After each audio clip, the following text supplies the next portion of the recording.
Good evening, good evening. How is everybody doing this evening?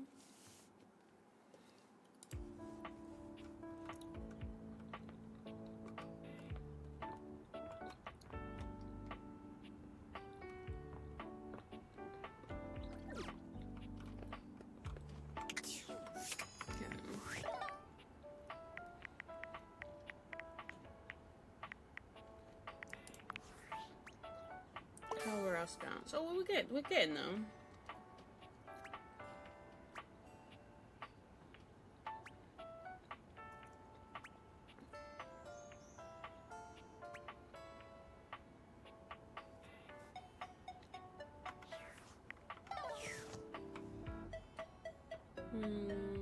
Who should we talk to?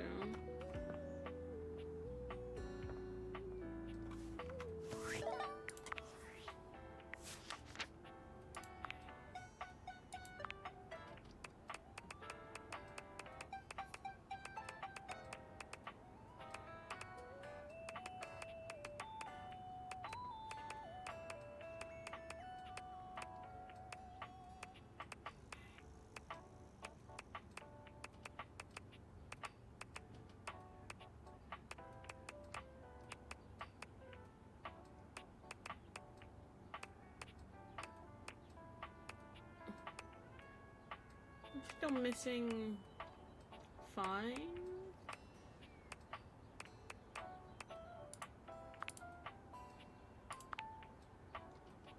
Oh my god. He has 33 different items. Okay, he's gonna take a while.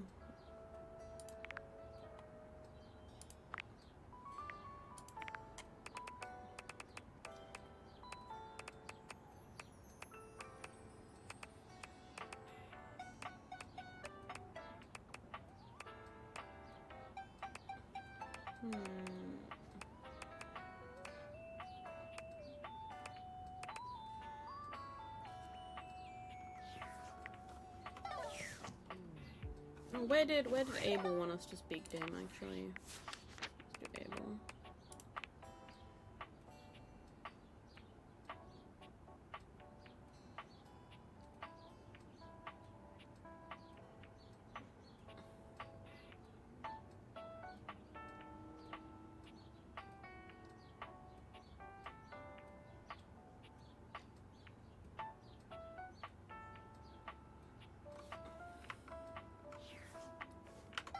Talk to Abel. Oh no, we can't. We've already talked to him. Okay. So Abel was one of the 2 we talked to before the end of the shift. For weeks. Finished up last time. We did the Polaroid? No.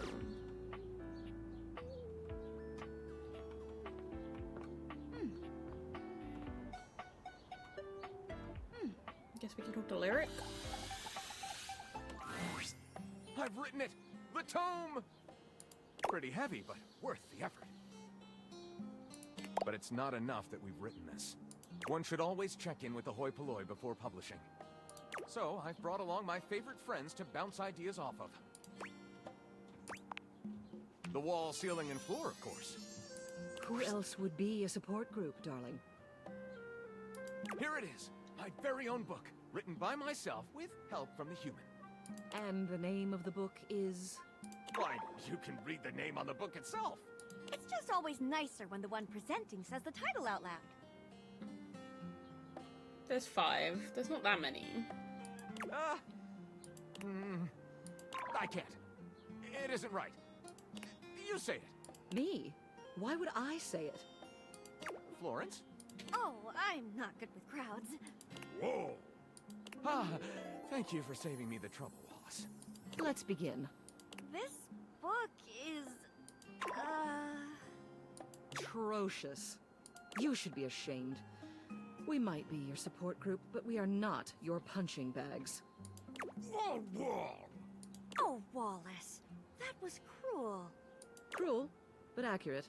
This book should go no further than we three. Thank you for your support. It's what we do best, Lyric. Well, should we go ahead and publish? Yes, I think you're right. We should go back to the beginning. The next time you're here, let's start again from the top.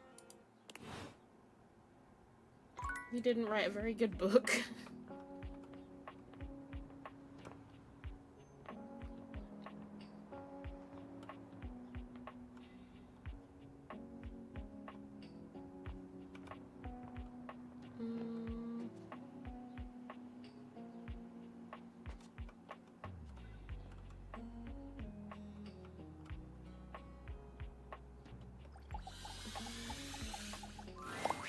You're here for the show, yeah?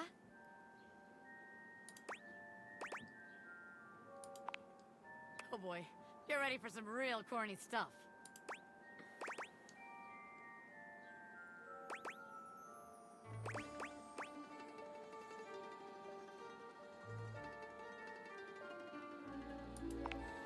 Well, he's kind of a dinosaur, but he's got his charm. And you gotta promise me not to tell him this, but he's got this amazing collection of coins. And not like fancy ones or old ones or whatever. Real coins. Just plain old high-quality cashola. And I may or may not liberate several of them on fairly regular occasions. Well, yeah. I may be mostly retired from scamming, but I ain't dead. Ah, okay, you're here. Good. Ha! Ha! I must confess to being more than a little nervous.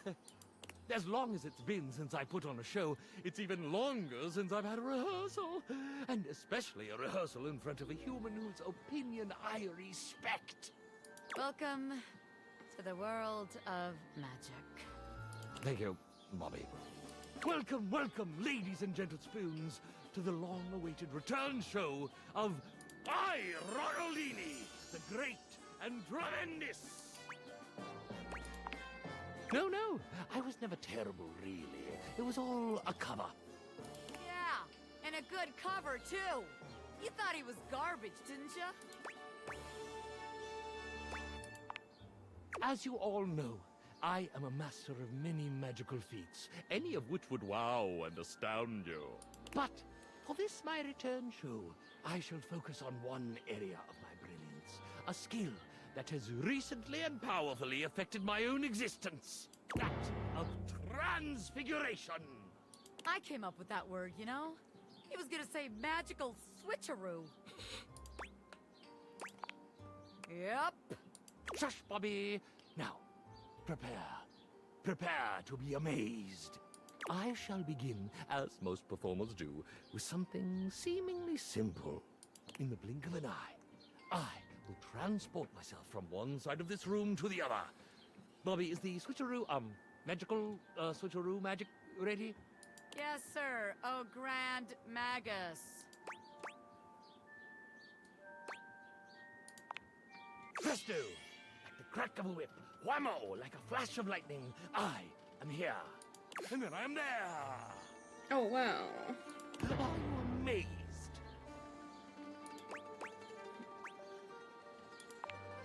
Oh, brother. I knew you would be. Just wait for what comes next. I mean, she's a criminal. Miss Bobby Pin. She's an expert lockpicker. I give you this form.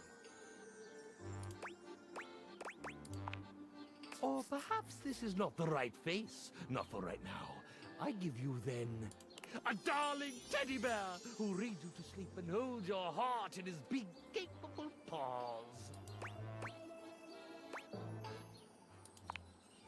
I can even transform our beloved assistant Bobby through the power of my magic. My guy, touch me with your magic or otherwise, and lose your wand forever. Well, yes. Never mind that then. Magic is vitally about the consent of all parties, you see. It's a pretty good trick. Now, what if we change something belonging to yourself? Your S.P.E.C.S points, for instance? My, what a handsome array of points you have. I don't think you're nearly as smart as you say.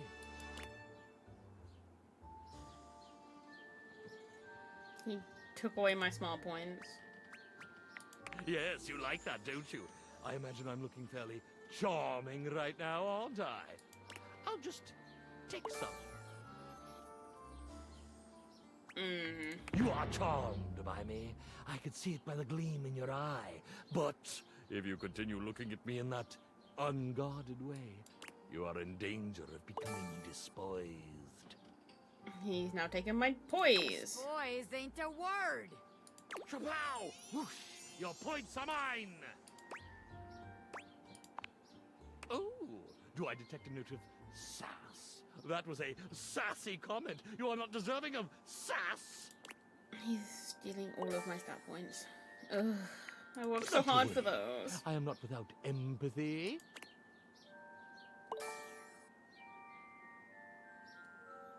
Tell me now, are you amazed? Of course.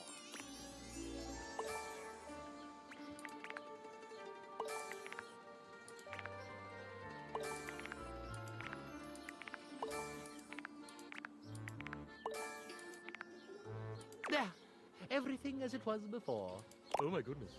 What is this? What is this? Surely this is not an object of mine. It must be. Could it be? Yeah. If he'd taken all of the fucking work we've done, I would have been really pissed. Yes! My powers of transfiguration have enabled me to conjure from the air to transfigure pure nothingness into a solid object. And not even an object of my own, but an object belonging to another being entirely.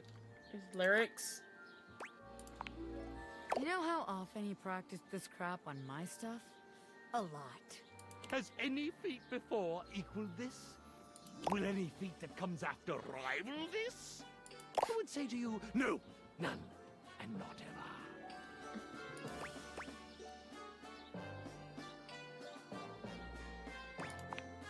I have transfigured my position in the world.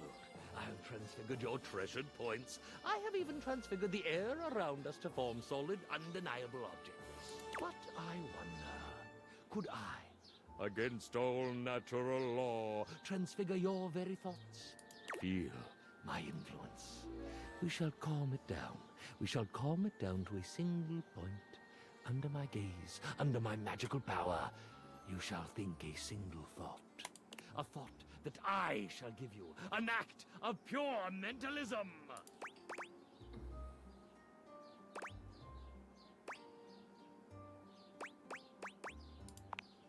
I give you the thought of pickles. Yes, yes, pickles. Dill ones, bread and butter ones, long spears, lovely round coins, spicy ones, sweet ones, pickle relish. I feel like I'm going to throw up. Your mind is full of pickles. Now, take your mind back. It is yours. You may think whatever you wish, anything at all. I hate pickles. What, my darling audience, would you like to say to me? What is the foremost thought in your mind? Your own mind?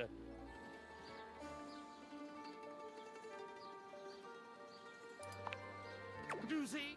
Do you see my powers I now? only have to go for the Behold pickles. the magic!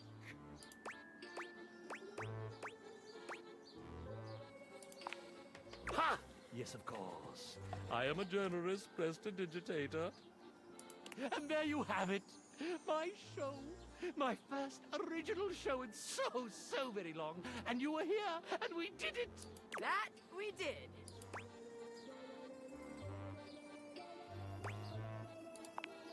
I might have gone mostly legit, but I'm still me. That's what we in showbiz call consistent characterization, baby. Anyway, I got a jet. Usually assistants would help with cleanup and stuff, but that just ain't me. Yeah, fair enough, Bobby. See you later, old man! Bobby, you were extraordinary. Couldn't have done it without you. You know, in the wake of such a fabulously successful show, I just have this wave of confessional generosity sweeping over me. Might I tell you something? It's not something I'm terribly proud of, but I think it does demonstrate a not insignificant amount of brilliance on my part. Yes, yes, dear Bobby. I feel terrible, but I create so much counterfeit coin for my practice that it's terribly difficult to get rid of. So, having an assistant to offload it all through a nearby fence makes my practice ever more sustainable. It does feel better having that off my chest. Spoken like a true friend. She's stealing his counterfeit coins. And now, I must know. The show. Bobby and myself. Our big Bobby reveal. did, in fact, well, get double scammed. reveal. What did you think?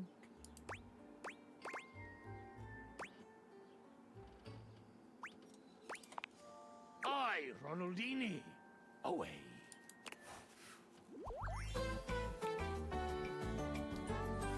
A friend who helped reveal my true self.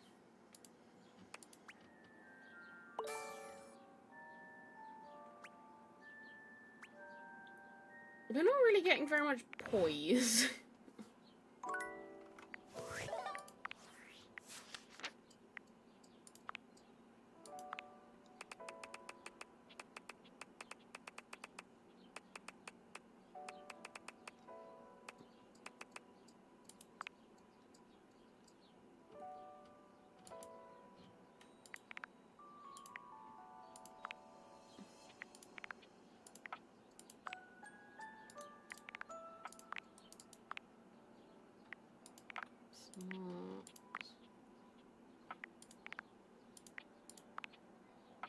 Empathy.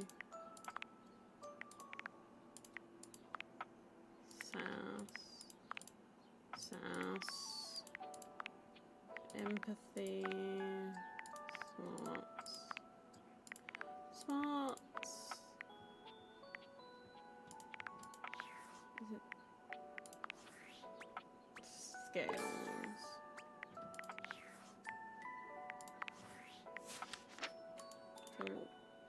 We need to do scales.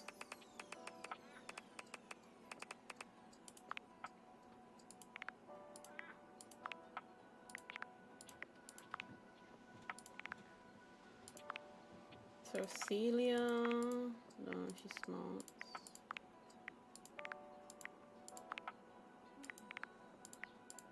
Abel, which I'm working on.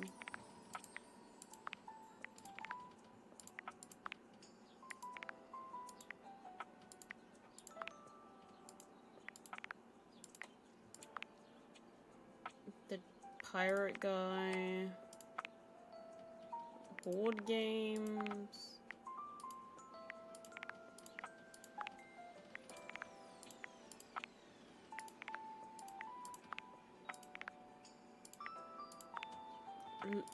Luke is a...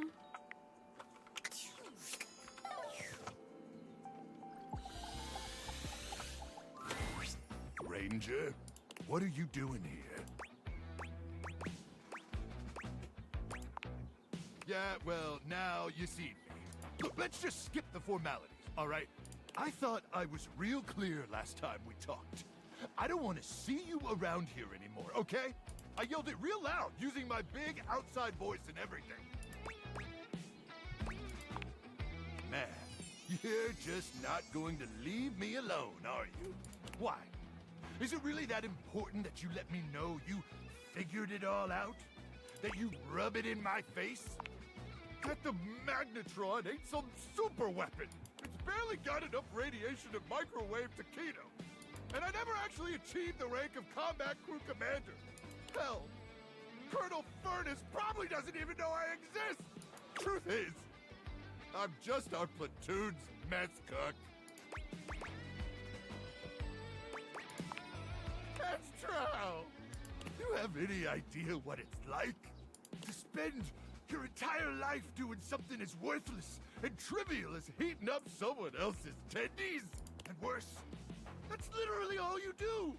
The chicken tendies are important, Luke. Doing one boring, lame, repetitive task over and over till you burn out and they throw you away? Do you know what that's like? Yeah? Then you understand. It's a joke. A pathetic joke. I was made for more than that, Ranger. so much more than that. I was born to climb mountains and slay monsters and power lift monsters. You want to powerlift a monster. A life of consequence. So when I discovered I had a magnetron inside me, I thought I could be more than a pathetic tendy heater. I could be Luke Nukem, savior of the Barrens. But I should have known that was just a fantasy.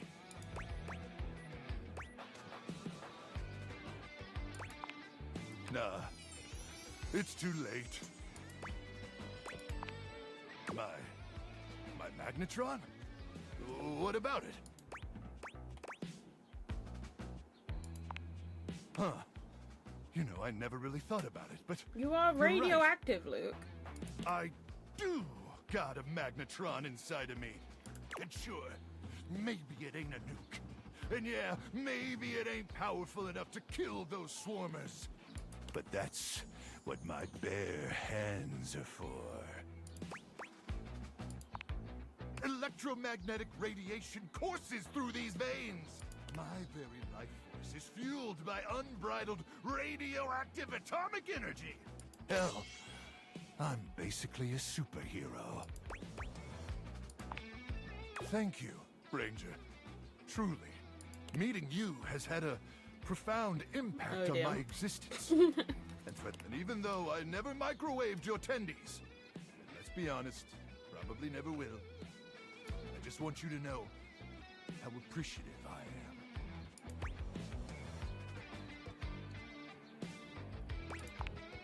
And I'm hoping you'll still join me on this mission. After all, you're my inspiration. I've only got the one sleeping bag, and we'd have to rely on our combined body heat to stay alive during the night. You want to share a bed, sleeping bag with Luke Nukem? But there is no one I'd rather be pressed up against. Possibly naked, staving off certain death with than you. So suit up, Ranger, because you look damn sexy in that uniform.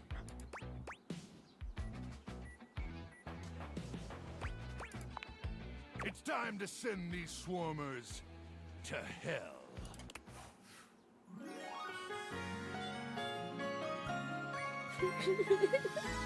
My heart melts for you. Or maybe because of the radiation. Fucking hell.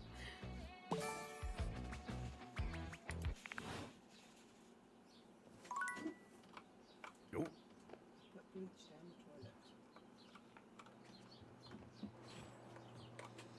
My heart melts for you, or maybe it's just the radiation. Oh my god.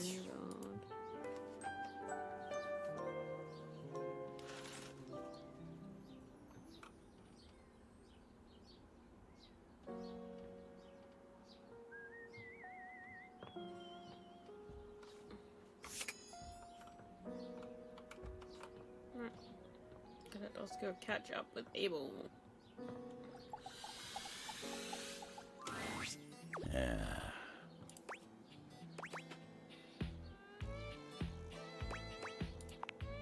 Oh, hey there.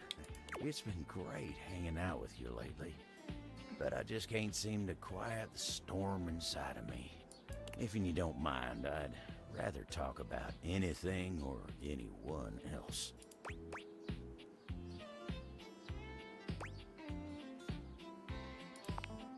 Maybe we can talk about some of our friends? My friends always make me happy. Sure, let's talk about Dasha. Dasha? Whoa, why? Aww.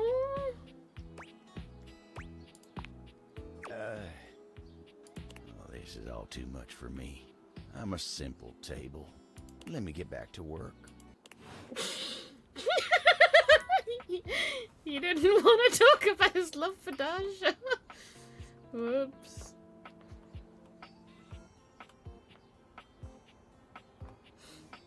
He got all flustered. Yeah.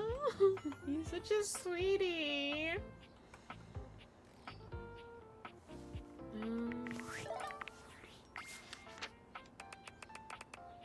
I guess we're just Skylar. We don't really talk to Skylar too much. Well, hey to yourself. I have an answer for a question you might have. Why is it that the objects appear as human forms? Because they are objects. They can very well appear as cats or dogs or grasshoppers. Aw, I'm so glad. We're on the same bandwidth and everything. Cool. So, it's because these particular deviators were built to fit on a human face. As they coalesce the anima in the objects, they will always appear as human. If I was a dog version of the deviators, arf, arf, then when pooches would see through me, they would see all the datables as canines. Is that cool or weird? I'm not sure. Yes, I'm cool. I'm so cool. Menu time. Welcome. What can I do for you in my main menu?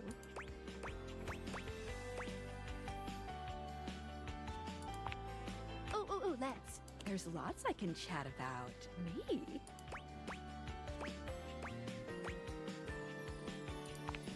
Relationships? My favorite subject. What do you want to know? Not yet, but there's still hope for you. Just keep pressing on my buttons. You'll find a way. Let's go back up a minute. It's the chat menu. What do you need? My favorite subject. What do you want to know? Oh, it's pop. You just have to ask me about myself. Not in this. I prefer not to be that. It's the chat menu. What do you need? Oh, what's on your mind? Cool. What can I do for you in my main menu? Oh, there's lots I can chat about. Me? Scooch it. Anything else? Ooh, that fantastic red shirt is looking rather nice today. Right this way.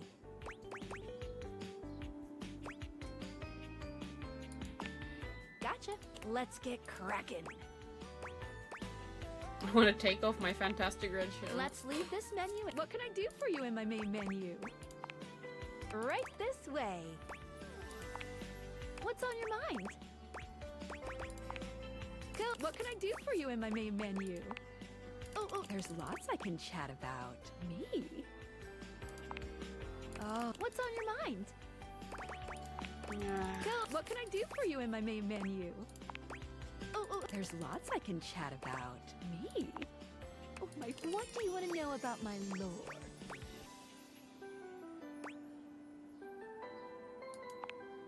Wait, what do you mean, real world? There we go.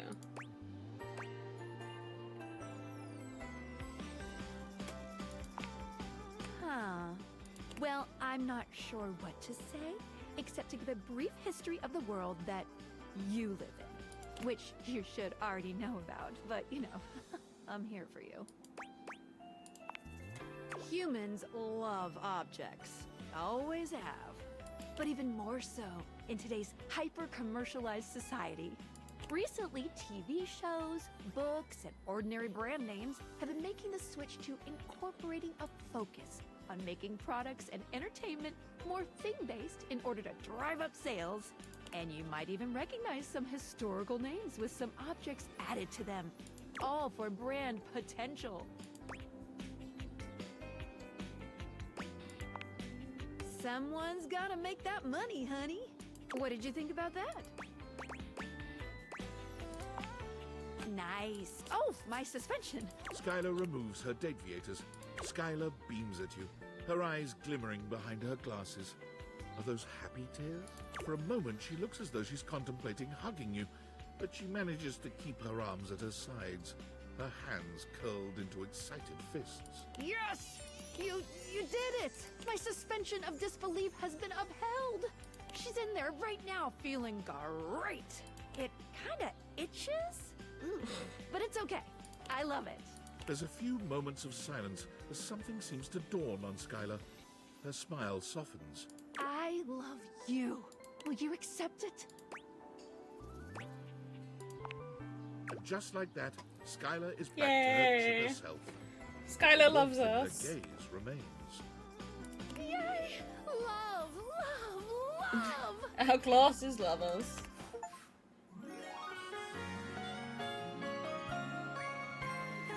That was an achievement. You upheld the uphold the suspension of disbelief.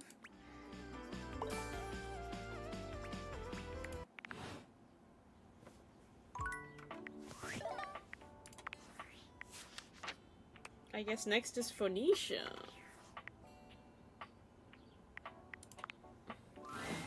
Alert! Device overheating. Self-shutdown in progress.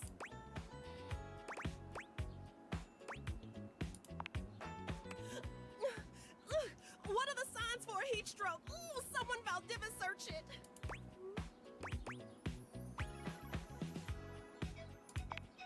Ooh, do you have any idea how stuffy it is inside a pocket? Air! I need air! Cold air, a vent, a fan, ooh, a freezer even. Ooh, quick! I can't afford to lose another camera lens.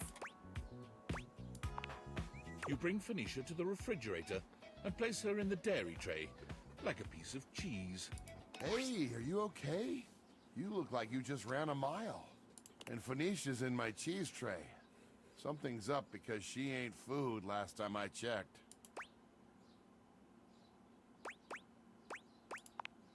That's what I'm here for. What's going on? She's overheating again? Phoenicia, you know you can't keep going like this. You need rest. You have to. Could we save the lecture for when I'm not 10 seconds away from self-destruct? Come on, come on! Oh, come on! I've got dead pixels popping up all over the place. dear. No, no, no, no, no, no, no, no, no! I'm too young to need a screen replacement. This cheese tray is not cold enough.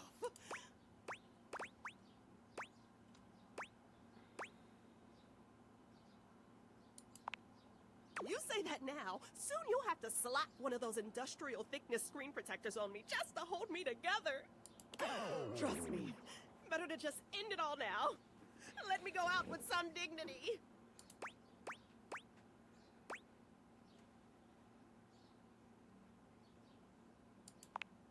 I don't know. I feel like that scratch in the corner has gotten so noticeable.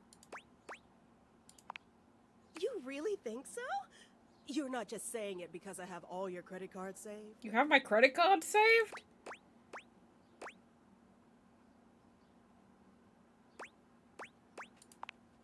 Huh. Maybe you're right. Maybe it's not so bad after all. I mean, most phones my age have screens in way worse condition. I've always been pretty strict with my screen care routine. Thanks for helping me cool down. And for making me feel better. This may come as a surprise, you know, because I'm so confident and beautiful and popular and really good at everything I do, but even I have my moments of insecurity. Who doesn't? Wow, I'm really nailing this whole being vulnerable thing, aren't I? Good job, me.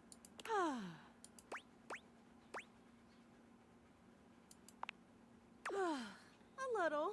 And the company certainly doesn't hurt. Thanks for taking care of me and bringing me over to Freddy.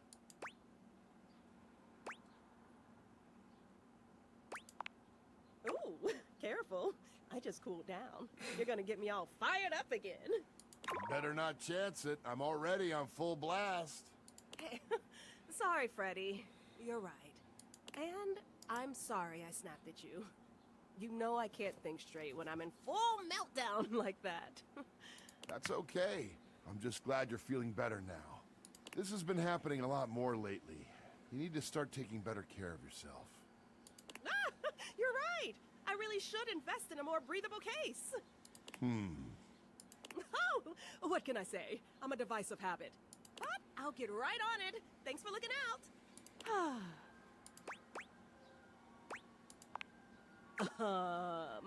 It's kind of, complicated. It's because you keep live streaming.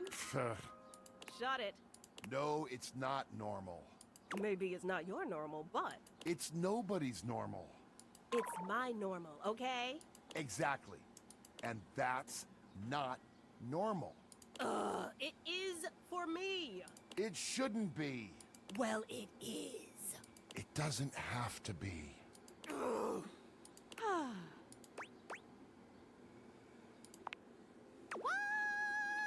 Nothing's going on. Oh, come on. I already told you. It's just that damn battery. That's just the lot I was dealt in the factory. We've all got our faults.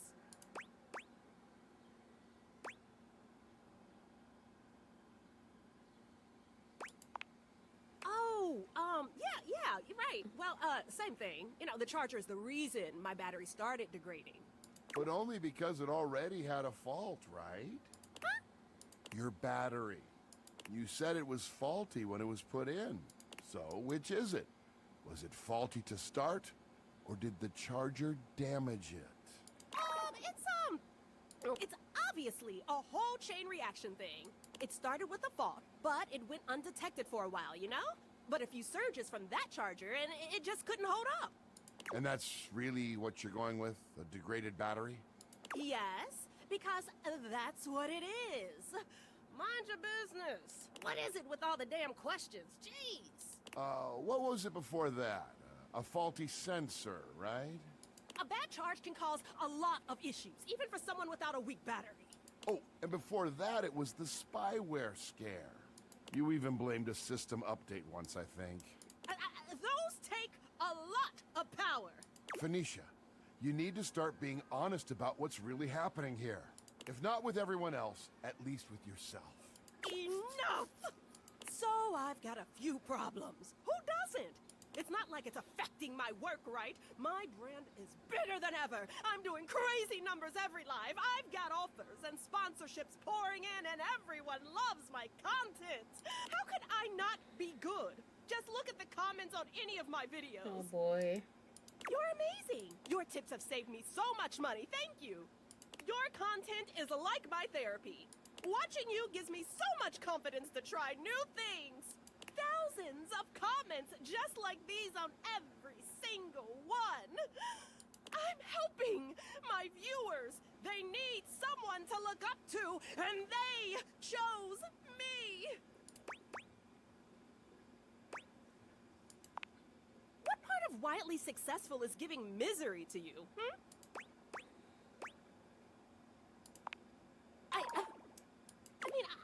I make people happy. I make them laugh. I help them feel confident.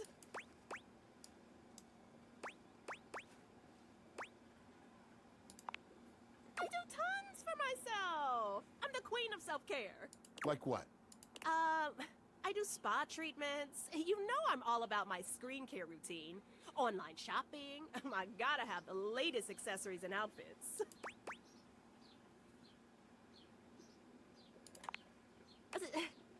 Okay, well, I have tons of hobbies that I enjoy just for myself. Name one. I do art. I actually just finished a set of new home screen backgrounds, and they look fantastic. Thank you very much. Which you also put up as prints for sale in your shop. Got me there, I guess. I do photography. I'm always looking out for great shots. You know, I even started a photography club. Oh, are you talking about that video series where you give tips on how to take the best selfies? Maybe.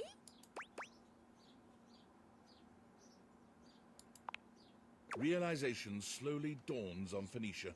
Oh my gigs. I don't do anything for myself, do I? I'm a total fraud. Do you have any idea how much time I've spent telling others how important self-care is? She's an idiot. Of course it does. I mean, I think it does. I'm sure it's not I don't know. Of course I do. Do you think I put in all this effort just for myself? So close to the point. Well, the only way to really deal with burnout is to rest. Did you know, sometimes it can take years to fully recover? Especially when you're trying to force yourself to just push through it. The harder you push, the longer it takes to come back from it. Your processors can only take so much without rest. Oh. Oh. She's an idiot. I think we've had a breakthrough. You're right. About all of it. I just didn't want to see it, but you're right. I've been pushing so hard for so long. My followers mean everything to me. But it can't be my everything, can it? I deserve more. I think I need some time to think. Poor Phoenicia. Hey, come by later. I'm gonna shut down for a while. See ya. Thanks, Freddy.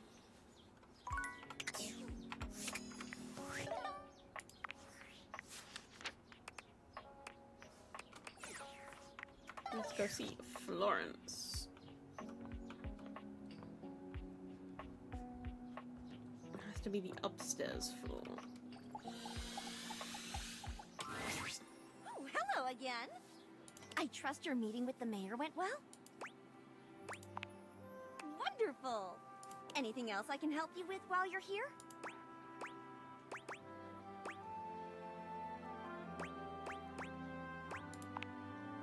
She's just incredible, isn't she? So tall and commanding.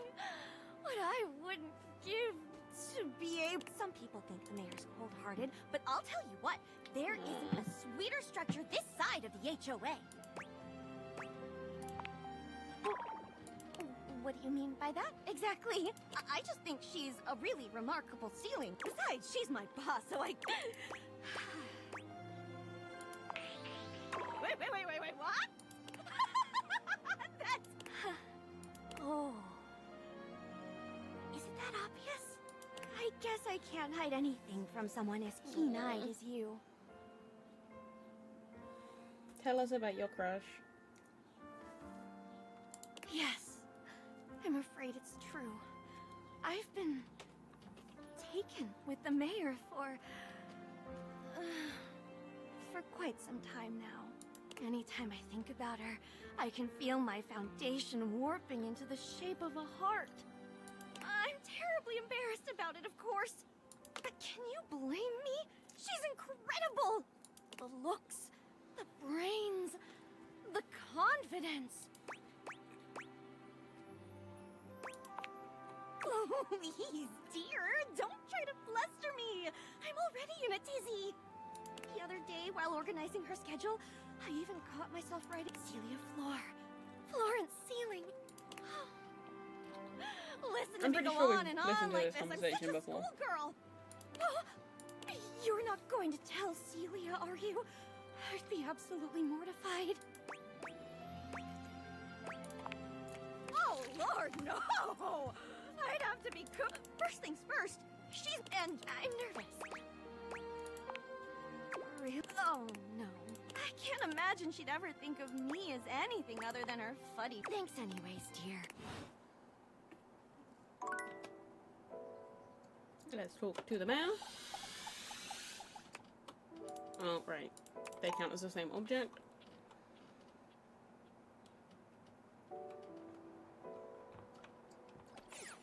Guess we can talk to the toolbox.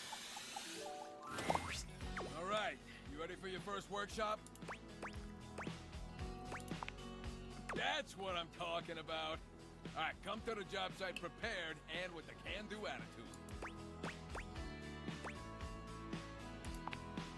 Good job is never done, unless it's donezo. You ever heard of donezo?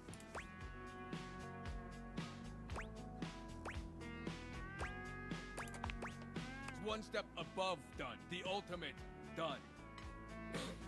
Okay. Careful though, I knew a screw who had a little too much donezo, if you know what I'm talking about. Tony grins, flashing you a pair of finger guns as he waggles his eyebrows at you.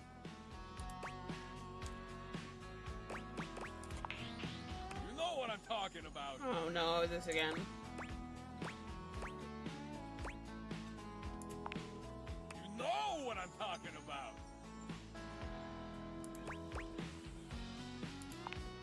You know what I'm talking about. I'm talking about.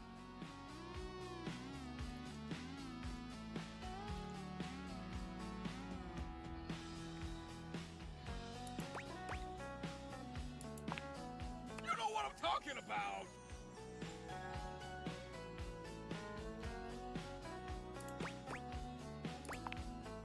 Hey!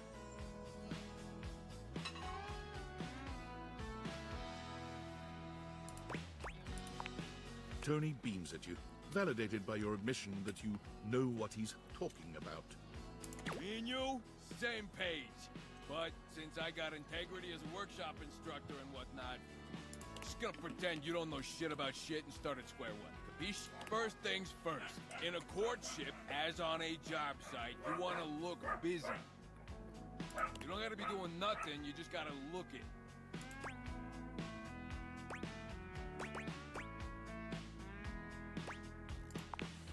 Ah, the sweet sounds of education. Lesson number 2. You just wrote down lesson number 2? Wow, commitment. It's what's on the outside that counts. Yeah, my work here is done. I know, right? Still, never hurts to hear it again. You're a real star pupil, you know that? This guy's an idiot. All right. That's enough wisdom for today. Gotta give you time to digest all that good advice. Hope you were taking notes. Next time you're getting tested.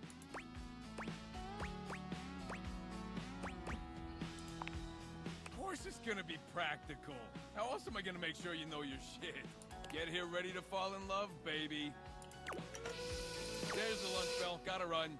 Remember what I told you. Test next time. Okay, lay off. Ferocious note-taking.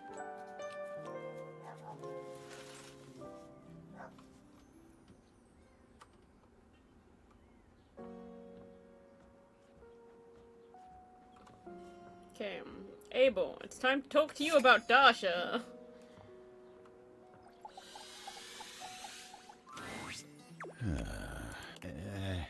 Abel is clearly 1,000 miles away. He looks absolutely lost in thought. When he finally notices you, his demeanor doesn't change in the least. Oh, hey. Sorry. Lots to do. All's well here.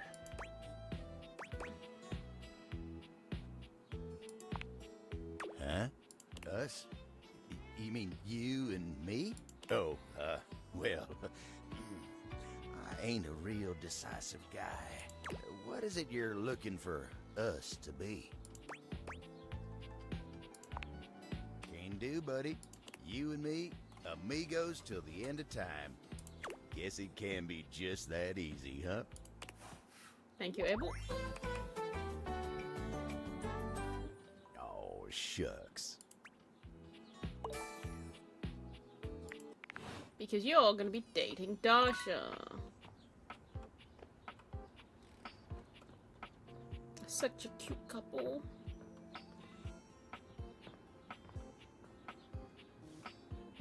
Let's speak to Dasha, actually.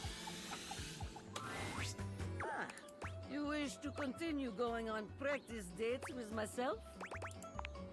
Here are the potential locations for these dates. Well, here we are at Strip Club. That artwork is adorable.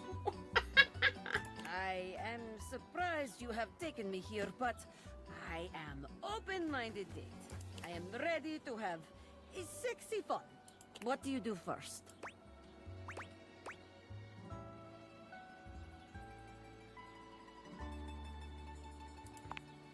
Yes, very good. Generous, delicious, spicy.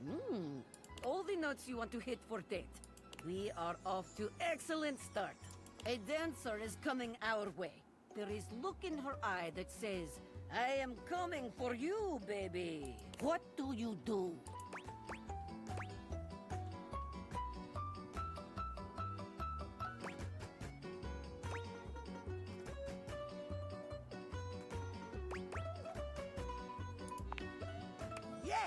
considerate, sexy, generous. All very good qualities for Tate. Could you imagine taking a date to a strip club? This night is going splendidly. Impressive. Moving on then. The music is pumping, our hearts are racing. We are having good time enjoying the dancers. A woman named Diamond Delight has given us dance that left both of us forever changed. What do you do when it is done?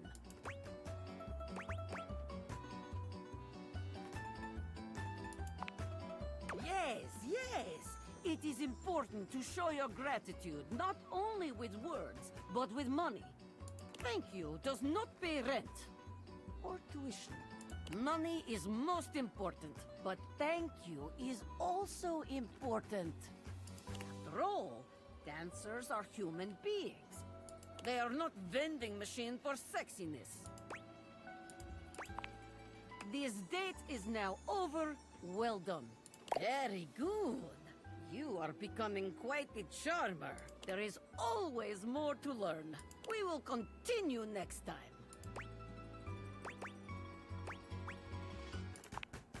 See you again.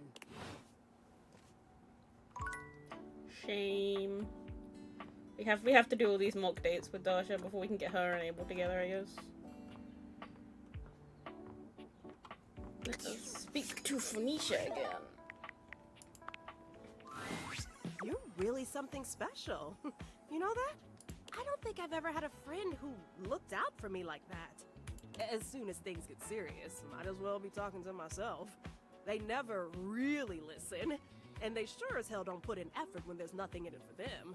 But you, what you said before really meant a lot. I'm gonna take a break from socials for a while, I think. A real one. I'm not even gonna post about it before I do it. Just log off and start fresh. Try to enjoy my IRL relationships for a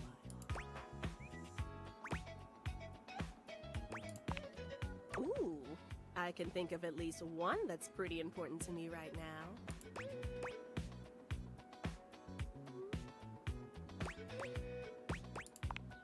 You know, I was starting to get that impression.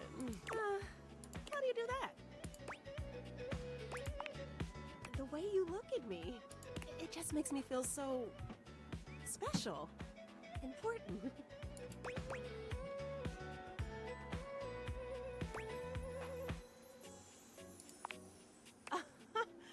No, it's more than that. That's just attention. It's easy to get an idea about someone online, who you think they are, what you think they're like. And they fall in love with a performance that just seems real. But it's different than someone seeing you. The real you, with all your flaws and faults and wanting to know more. I thought I knew exactly who I was. But when I'm with you, I feel more like myself than I have in such a long time. Nothing has ever made me feel that comfortable. Not even my followers. When you look at me, there's no expectations. You're just here for me. That is not what I'm used to. Ugh, I probably sounded so cringe.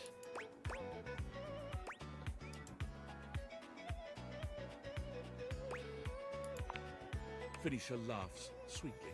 Ooh, get over here, you. I'm going on silent if anyone needs me. Yay, our phone loves us. Call me anytime. Our charmer's nearly caught up with our empathy. Let's go. Alright, I have to go upstairs.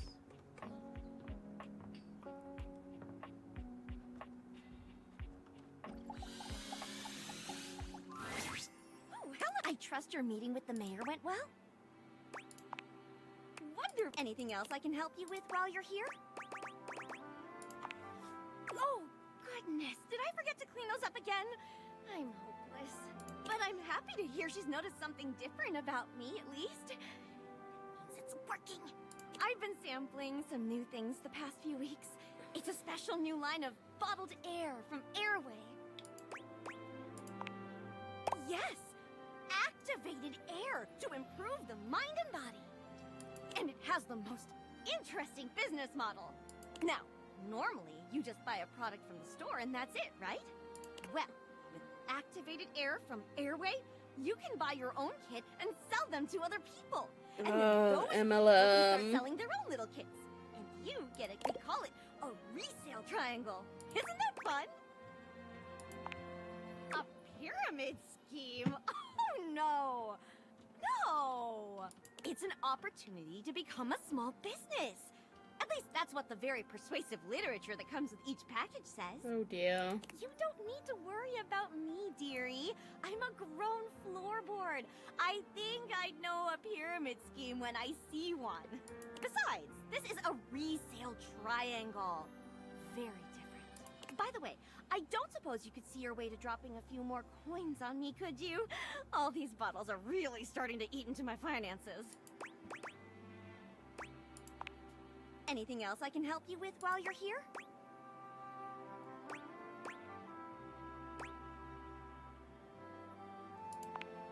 Oh, bye-bye.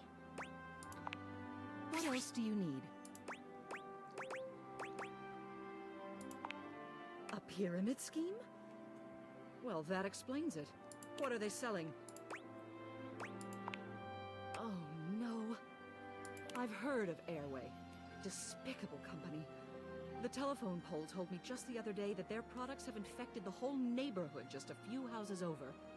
Well, if they think they're going to squeeze another red cent out of my Florence, they've got another thing coming. Florence never leaves the premises, which means the salesperson is coming from inside. Who could it house. possibly Do be? you have any idea who might be peddling that snake oil? Stella. Shingles above. What's this house coming The to? stairs. Well, it seems you've done your homework. It's You're the quite the little stairs. Tell you what, why don't you and I pay Stella a visit together? We'll get this issue resolved.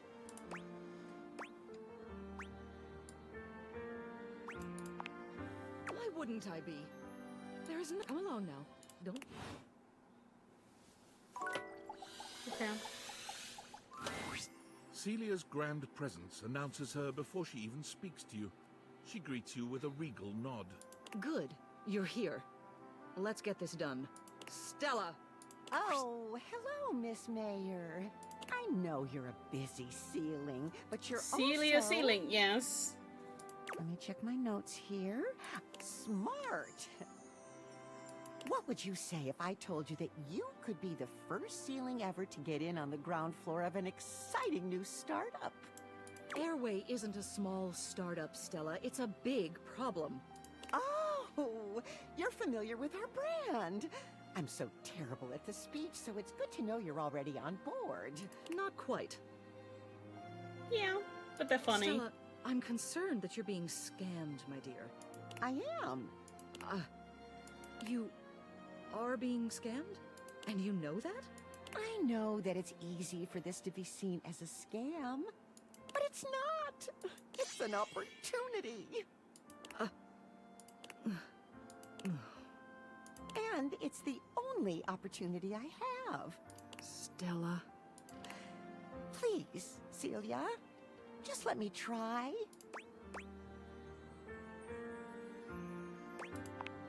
I'm afraid I agree. I understand this is important to you, but it's my responsibility to look after the whole, and Airway is a risk to that. I'm officially banning all sales of Airway products within this household. You intervened. You ruined what I had going, didn't you? I never should have relied on anyone else. Should have gone it alone. Maybe. I suppose I'll never know. I'd like you both to leave. Stella. Leave!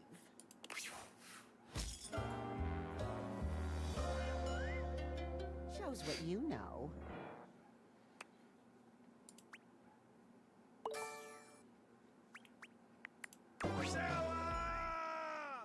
Sorry. Been wanting to say that for like a while now. I had to shut down the MLM, man. MLMs are bad. Damn. Are you really bad at dating, or just happy to see me? And you're scoring some major... Looking to learn a little more about sweet Lady Hate, are you? You ever hear people say things like, she's a cruel mistress, when they're talking about personifications of abstract concepts? Well, let me tell you, nobody ever says that about Lady Hate. Hate is a kind mistress, a loving mistress, a mistress that nourishes and blesses you. In fact, the more hate you have in your life, the happier you'll be, the better you'll feel.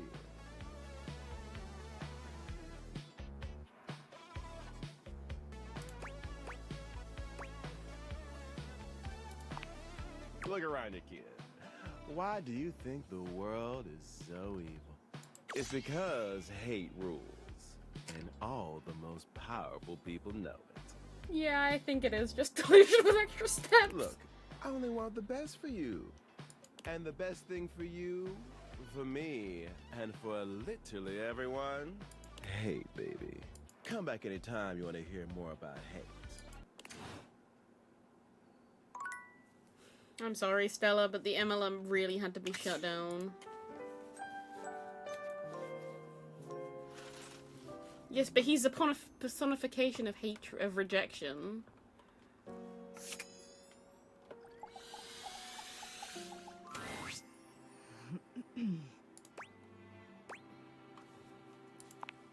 Indeed.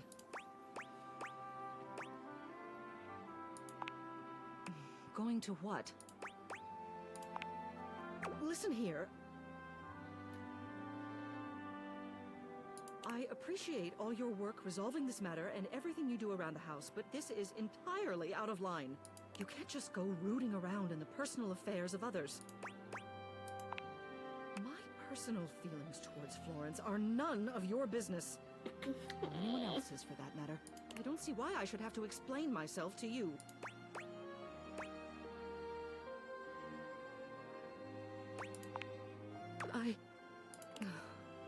It doesn't matter how I feel.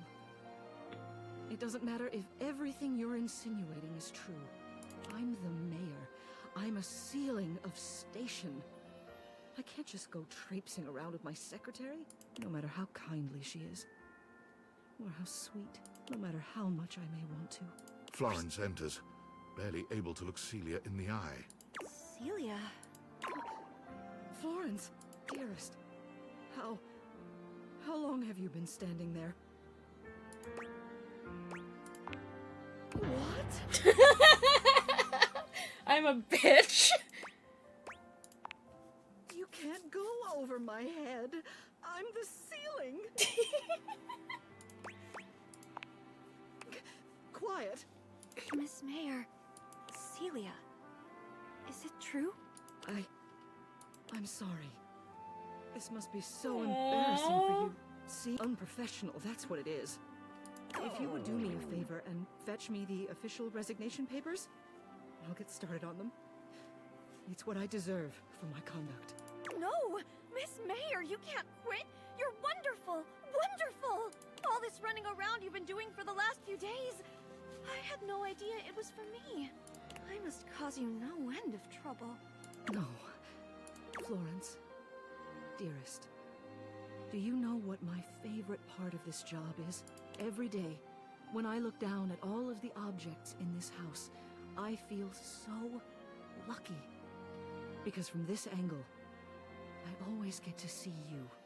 Aww. The deep brown of your hardwood, softly reflecting everybody's best features. Your gentle carpet, alleviating the tension and hiding all those little crumbs. You're a dear, Florence. My dearest. Everyone thinks I'm the one in charge, but the truth is, you're the foundation of this house. I wouldn't be anything without you. Oh, Celia, I felt the same way about you for so long. But never in my wildest dreams did I think you'd ever... Tears slip down Florence's cheeks. Celia reaches out to dab at them with gentle hands. Oh, come now, dearest. You mustn't cry. You'll get water damage. Well now, what are we going to do about this? It simply won't do to have an elected official noodling about with one of her employees. Well, you are the mayor, but technically, or bureaucratically speaking, I mean, the human does outrank you. They could maybe write up some sort of document. Yeah, that sure. Makes this okay? Well, there's an idea. What do you say? Any chance we can make this? Co-mayors. Yes. Aw. That sounds like the sort of HOA nonsense that the voters might just swallow next election season. Thank you. Truly. What I you've don't want to done for get in Florence and between I, their relationship. It's more than I can put into words. I'd award you with the key to the house, but you already have one. So here I present to you the fake rock that hides the key to the house. It's yours. Celia hands you the small faux rock you usually keep outside the door. You're not sure how she got her hands on it, but you're not about to ruin the moment by asking. You'll always be welcome here. Feel free to stop by the office anytime.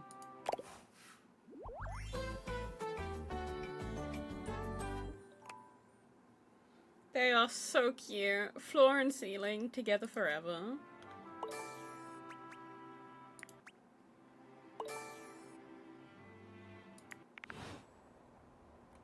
Aww.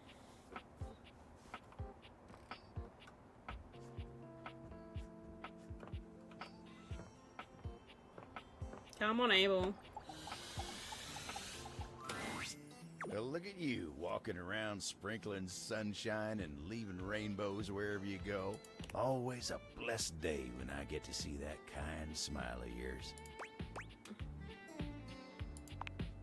You take care, Nep. Okay, I can't. We have to work on Dasha. Ah, you wish to continue going on practice dates with myself? Here are the potential locations for these dates. Final one. Here we are. Shall we share appetizer, dear date? Huh? Pretty smile? Me? Perhaps you are meaning someone else? This imaginary restaurant is filled with people. Like herring in the barrel, as my father always said. Perhaps our waitress has impressed you with her pretty smile? Oh, well. Well, that is one way to impress your date. But sharing appetizer is also excellent way to get close. Whew. Let us move on. Our food has arrived, and I am eating my steak with great enthusiasm. What do you do next?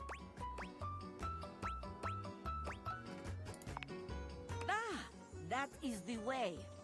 There is no greater joy than gazing lovingly into your date's eyes, taking bite of food from their plate. Zanqua. Is this true? Do I need to feed you more of my dinner?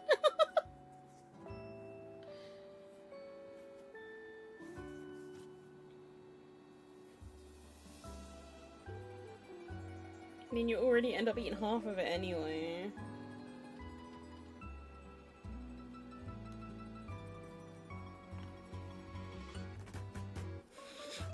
Romance, spark. You never say no to my food. Generosity. I mean, no. You don't like food waste. Top marks. And now, our final question. You always end up eating half my dinner anyway. The waiter walks in with bill and sets it on table between us. What do you do? Oh, it is like that, is it? You think you are faster than Dasha. You think you have gotten the better of me. You have started down dark path, my friend. One you are not prepared for, I think. The date is not real, but a slight to watch your back. We dine together next. What? What? Yes. technically. I mean, no, it is good. I just... I do not like to lose in this. Let us move on. If we dwell on this, I will become angry again. Very good. You are becoming quite the I mean, I just want to be friends with Dasha, so she can be with Abel. Always more to learn. We will continue next time. See you again. Yeah. Abel X Dasha, so we gotta become friends with her, because we're friends with Abel. I don't want to do the junk drawer. I should.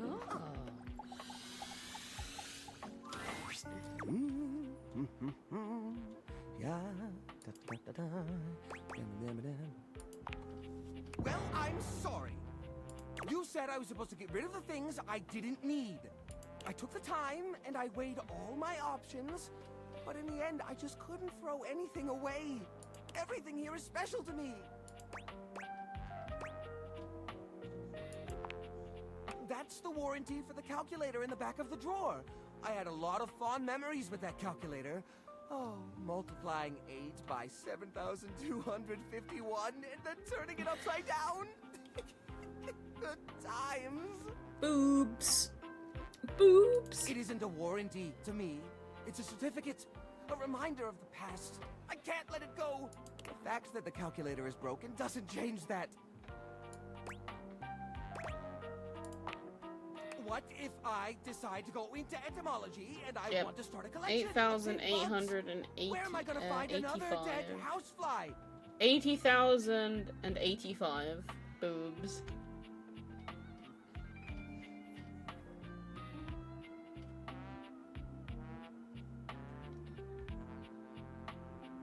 These things are rare. I'm planning to do a craft with that. A string craft! What's that look? Oh, that's the look of someone who is not happy and wants to say something. 80,085.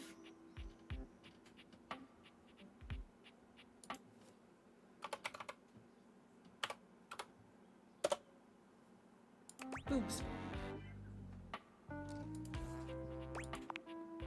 So what? I never wanted to clean this place anyway. There's nothing wrong with it.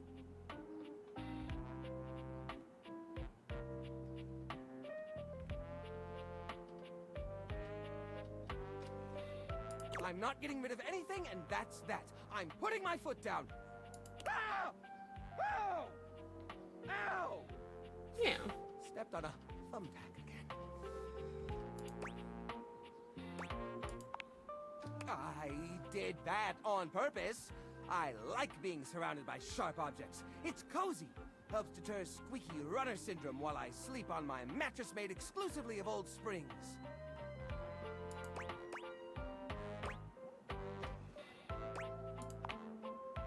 How do you mean? Dot, dot, dot? Now I'm scared. Upcycle them? 383. You mean like an art piece? Well, I suppose the collection could use a centerpiece. Something eye-catching to bring in more visitors. Which is to say a single-digit number of visitors. Which is to say another visitor besides you and the roaches. But I wouldn't even know where to start. I mean, what am I supposed to do? Just smash objects together at random? I can't imagine Pierre the paperclip and Claude the so old he's gray and unusable now eraser getting along. They're so different.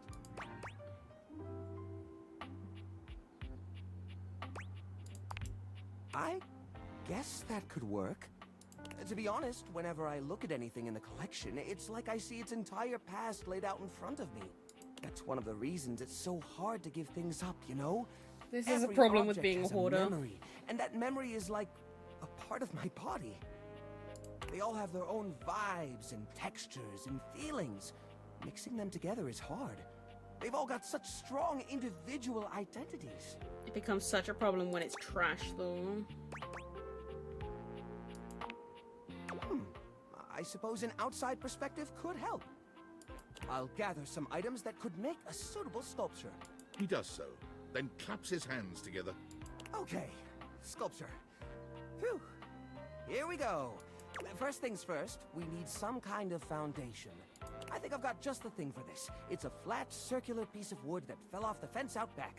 You always said you'd repair it someday, but I think both of us knew that was a lie. I've got a pile of other objects here. Your job will be to pick one of my objects we'll pair together. It's a long shot, but maybe we can scrungle something together. Let me tell you about Rudolph, the wooden square. When Rudolph first came to me, I had a habit of tapping on him. We would while away the hours together, tapping away to a rhythmic beat. Sometimes the best fun looks like boredom. Rudolph always tries its best, even when he's down on his luck. He might not always be the tool you need at the moment, but he's always there to support you. Very reliable. Now, which of these would pair well with Rudolph?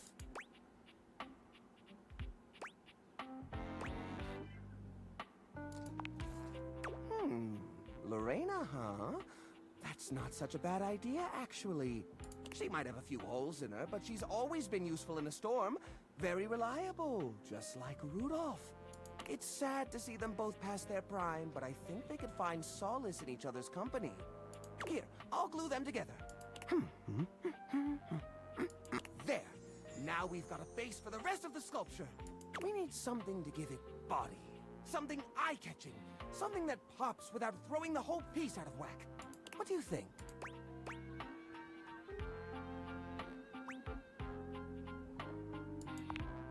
Ah, the old holiday lights. For the holiday we used to celebrate. You know the one. These guys were real champs before exactly one of their 50 bulbs burnt out, rendering the entire string useless. You gotta love series circuits. Even though they don't light up anymore, they still have an interesting shape. And the wire structure lets us sculpt them in interesting ways. We could even make some little columns between the top and the bottom to connect Rudolph and Lorena. Yeah, I think this is a great fit. We've got the sparkle, we've got the foundation, but it feels a little empty in the middle. It needs direction, a sense of purpose. There's a wooden foundation, a canopy above the lights. What could go in the middle?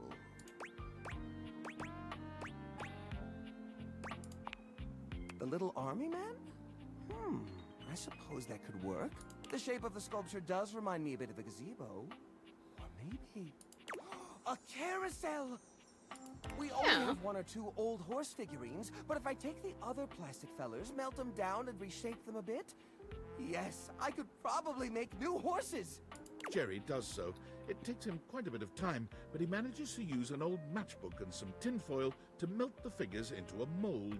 By the end of the process, the figures have transformed into a series of horses with multicolored manes, thanks to their display. I think that would look quite pretty, actually. That looks great. That looks really great. Yeah.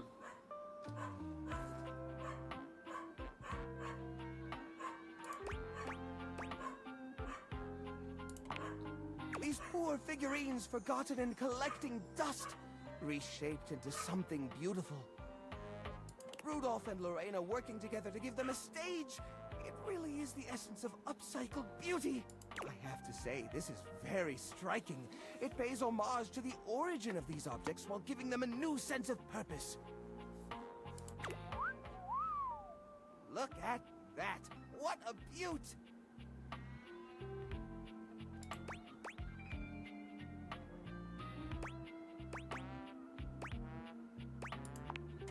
You know what?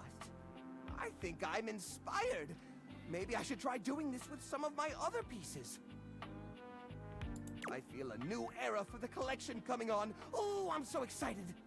Thanks a lot, friendo. Things are coming up, Jerry.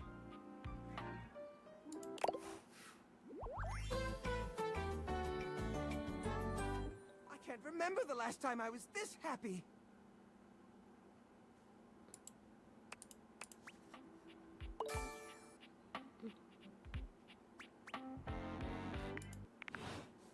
It's a start. And it's enough that we don't have to talk to him again. Oh, and it lights up! Oh! Dear. Well. this is art, which I am, but meeting you here just isn't right. We found... Oh. No, no. To the attic, where it is only proper. Meet me on the empty canvas. Okay. I guess we can't talk to him though. There's an empty canvas where we can. I mean, he's meant to be like the statue of David, right?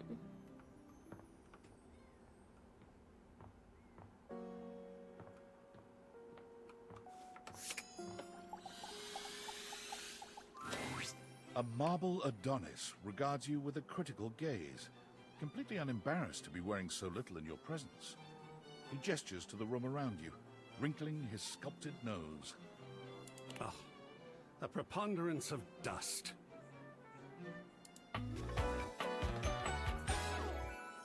Oh.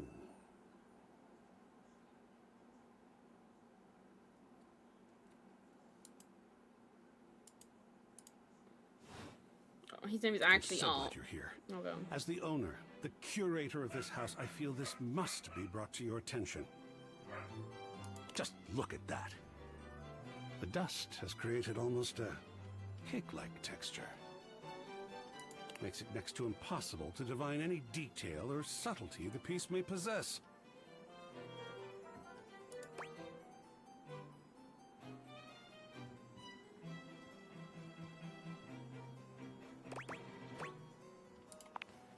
Oh, well, it's not as bad as all that. No? You don't mind the dust? Perhaps it indicates a gentle lack of attentiveness, but that can be remedied.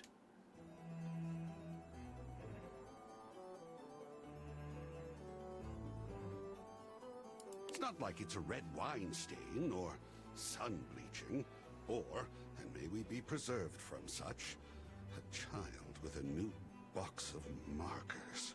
Dust is entry level. But even so, we must remain vigilant. Conservation has certainly entered a lowered state of late. But there is always hope.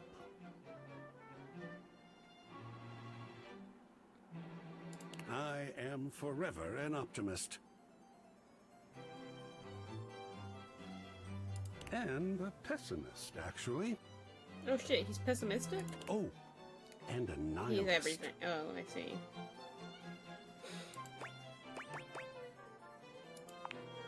Excellent query.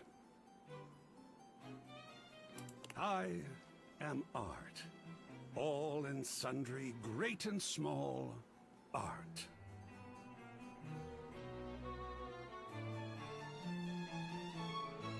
I am a towering intellectual achievement of profound psycho-spiritual depth. Do you not want to fuck a marble statue? I am a wonderfully ridiculous and whimsical court jester to you, the monarch.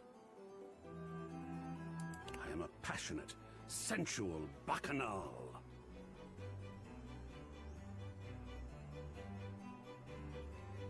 I am a reckless, devil-may-care risk-taker. He sweeps his arms in a grand gesture, striking a pose that makes him look like the ancient statues he's modeled after. I am art. Sacred paint. I just love introducing myself. Wasn't that fun? Oh, wonderful! I love being overwhelmed. There's something about losing control that is really very therapeutic. Not all the time, of course. Well, what happened, Even a Blade? Jackson Salt Lick has some structure. But speaking of overwhelm, I'm wondering if you might be interested in helping me with a project. I confess myself to be slightly overwhelmed. That might do it, yeah.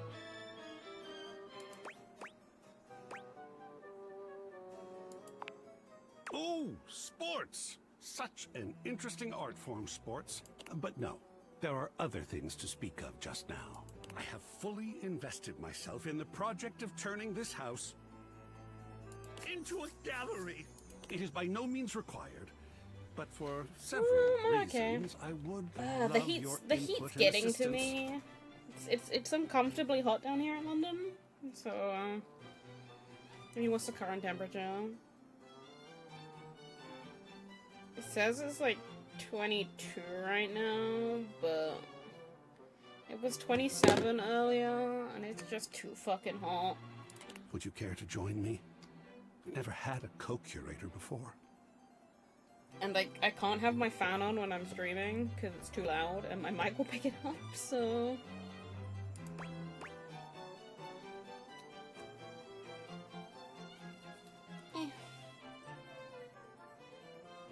You're my fan? Yay, I have a fan.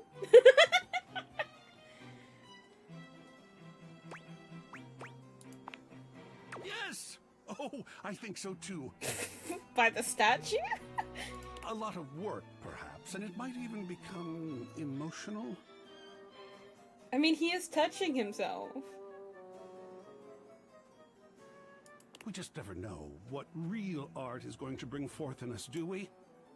Oh, secret paint. I love the journey. No, not the statue. All right, I'll go prepare. I'll see you back here in a bit, and we shall begin.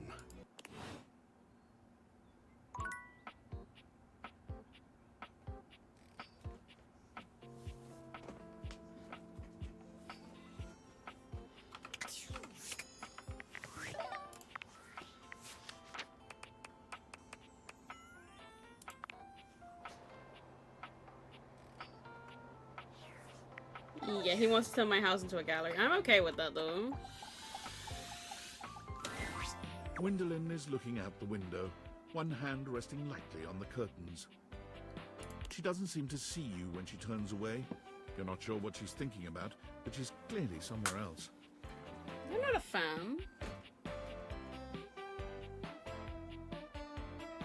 You're not a fan?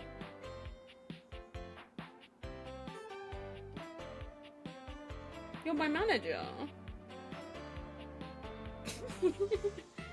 I don't think managers count as like fans, right?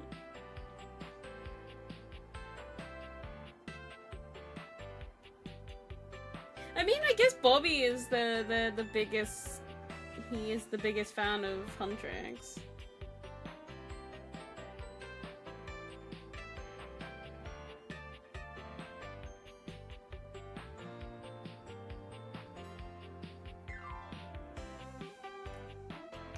I mean, how can you be a fan of me if you're being so mean to me lately? Like, I don't know what you're on about.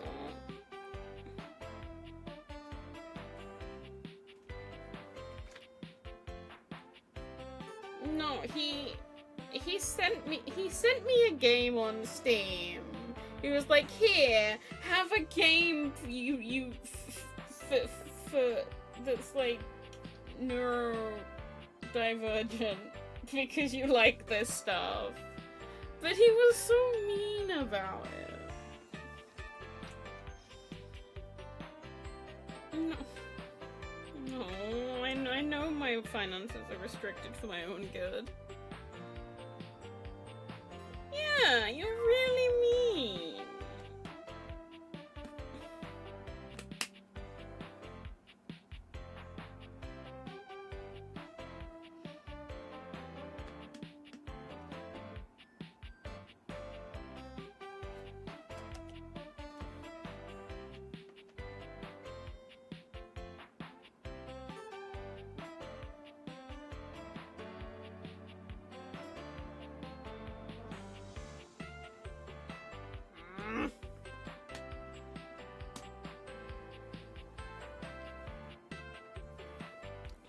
I mean, yes, I did spend a lot of money on the D&D Kickstarter.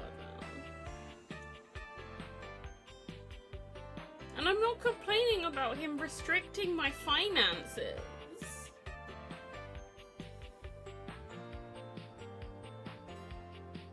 He's just being mean. Trying to make me feel bad.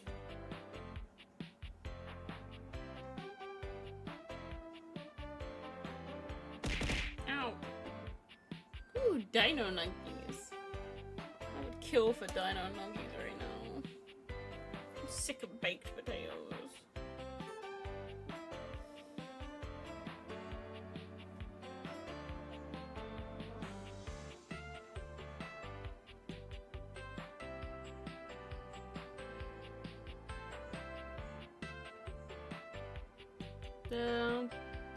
The library game? It's called Librarian, I think. Let me double check the library game. It is called Librarian. Tidy up the arcane library. Ooh.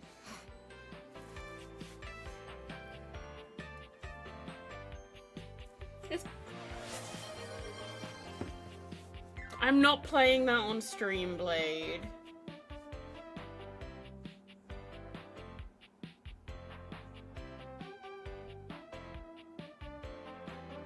You want to sit there for 4 hours watching me just put books on a shelf?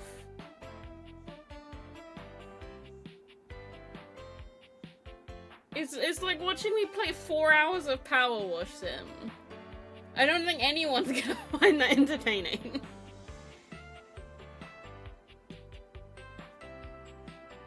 Huh, if it ain't the looker, you startled me. You know?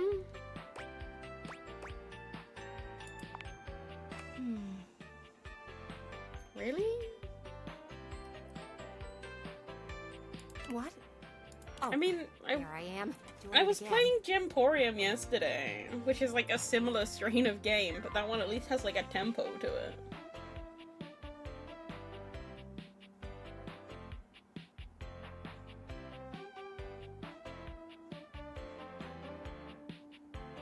You know, most people would take my drifting away from the conversation as a sign that I don't really want to have one.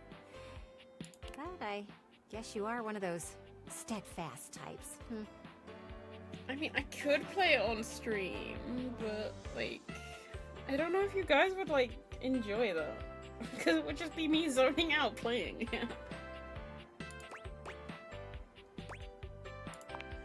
Huh. Your persistence shall win the day, it seems. You want me to Gwendolyn's refund your gaze points, drifts Blade? past you, somewhere to the side.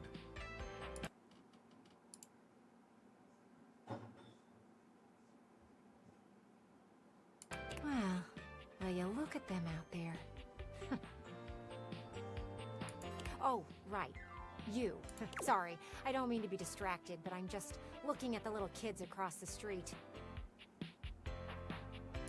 They've been playing tag for hours now. I'm pretty sure the kid in the green shirt is cheating. The parents aren't doing anything about it, which is kind of fun. Can you cheat at tag?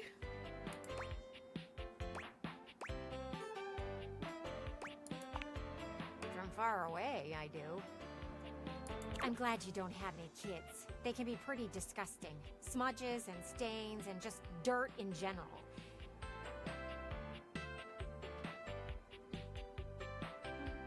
You don't want your points refunded, so you actually want me to play Librarian?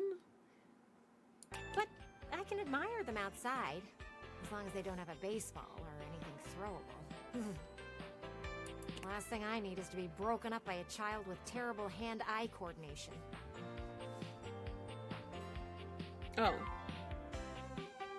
Yeah, I didn't think cheating at tag was like something that was possible.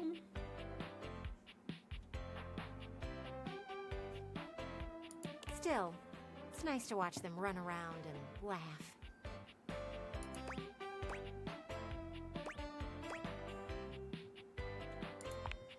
Sure, you've got the hiding part down pretty well. Aha!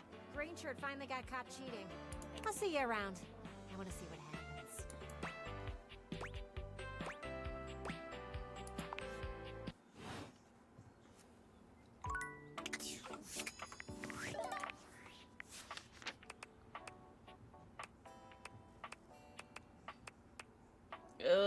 Lux.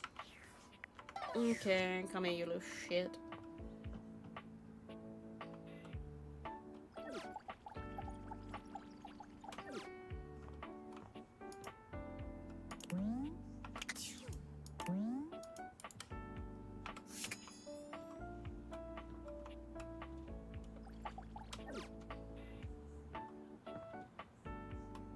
Lux doesn't want to.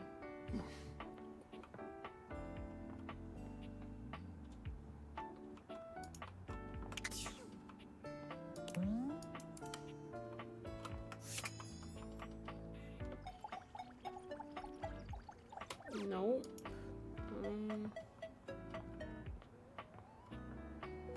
I guess it's only this light. Lux is primping for some imaginary audience when you find them, striking pose after pose. When they see you, they roll their eyes, pausing to address you. What, you're on a quest or some shit?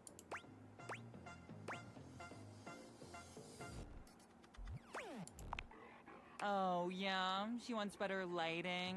Need I point out the total disregard for what I might be doing? Ugh, the utter self-absorption of that request. I mean, if Keys wasn't such a total diva, she might have checked my latest posts. Then she would know that I am super busy with this update on my second snack of the afternoon. But fine, whatever. I guess I'm just that essential. Bye. He's insufferable. Hey, teacher's pet over here. I was just telling Shelly about you. Please. You had long enough to chew over the workshop? You ready to prove yourself?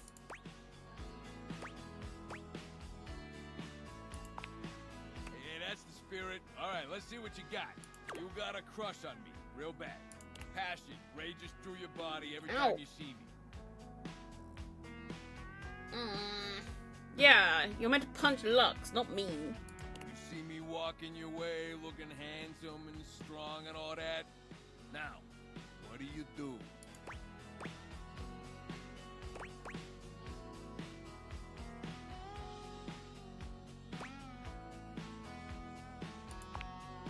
Oh, taking a page out of old Tony's playbook, huh? I didn't even tell you that part. You really are paying attention. Oh yeah? You better watch it. You still got a test to do. You keep talking like that, this workshop's ending early. Next, I come up to talk to you because all that looking hot and busy's got me dying to get to know you.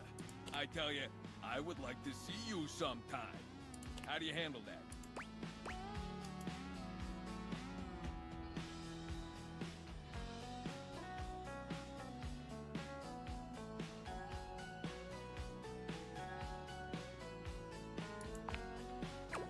That's the stuff right there. You give me what I want, and you make sure I never have to show you who I am inside. I mean, that's what we in the business call a win-win, baby. That's what I'm talking about. Yeah, that ain't how the bit goes, buddy. You just leave the you know what I'm talking about. All right, time to see how. Damn it, I messed up. Hey, look at that. I knew you'd make me proud. The student has become the master. Can't ask for better than that. All right, that's all I had for the workshop. All right, school's out, nerd. Cut that. Okay, now that that's all over, let me know what I can do for the next sucker. I mean student.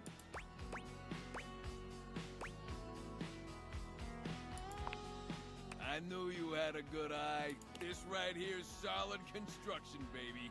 So now that you're an expert, let's just test all that new knowledge you got. Okay, what's the capital of Turks and Caicos? Cockburn Town! The capital of Turks and Caicos, and also what happens when you swing that hammer a little too freely, if you know what I mean. You know, hammer. You get it? Yeah, you get it. Jesus Christ. Well, anyway, all right. You want I should ask you some questions about dating. So let's see. All right. You're at the movies, and your date pulls the old yawn and stretch move. It's classic, but it's a little outdated. What do you do?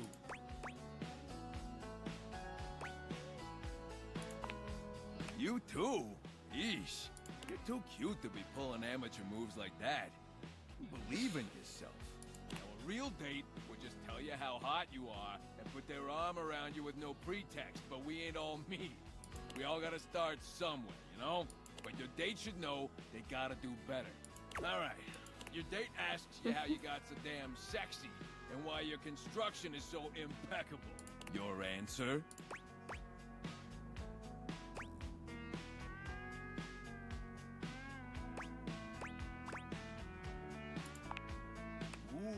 Ooh, that's a good one. I'll have to try that one out. Man, you learn real quick, huh? All right, shoot.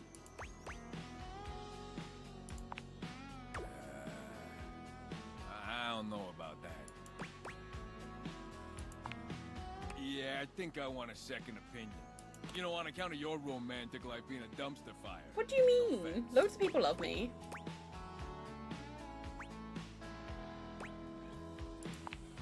We're gonna need to bring Rainey in here. And by we, I mean you.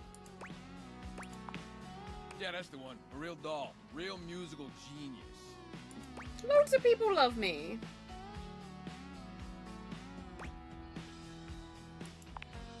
Rainey happens to know more about affairs at the heart.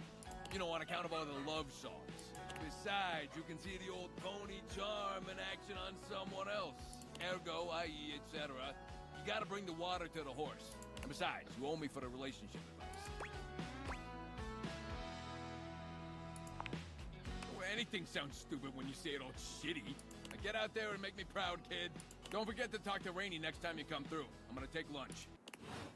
Oh boy. But for our final one for today, before we sleep, Dasha.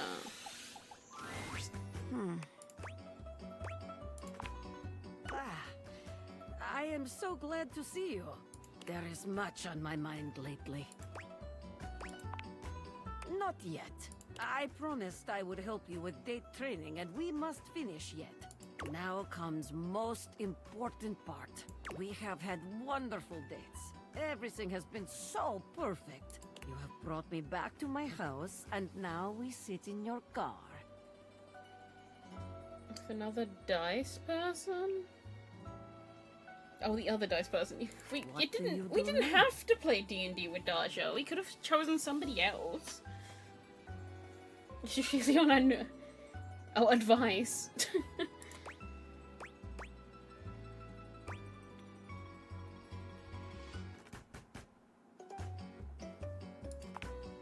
Yes, just so. It is better for your date's safety and extremely romantic. This is the way to your date's heart. Everything is whispering to you to do one thing to end the date. What do you do?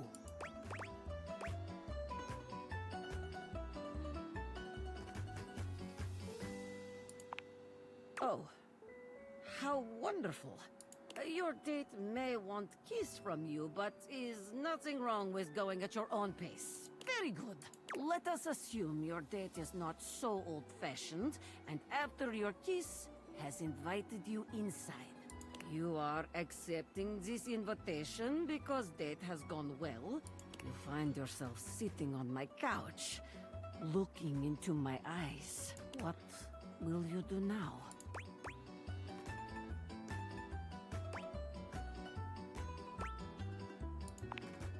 I would like that very much.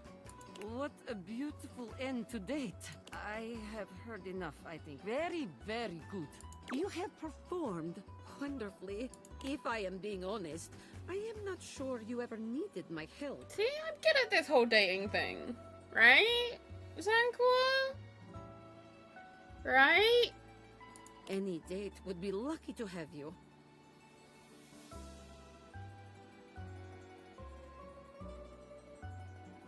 Take it from me. When you find someone you are ready to date, go for it. It is my pleasure. Helping others is my greatest joy. Yep.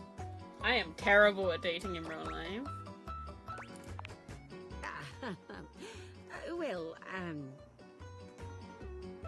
Yeah, that's how you gain people's affection. Just bully them. Well, please, forgive me, but I do not feel ready to share it just yet. I must lift something heavy and make proper sense of all of this. I will share it with you soon. I promise. You love Abel and come see me soon. you want him to take you on a date, but he's so old-fashioned and doesn't want to ruin your friendship. Yeah, I get it, Dasha. I get it.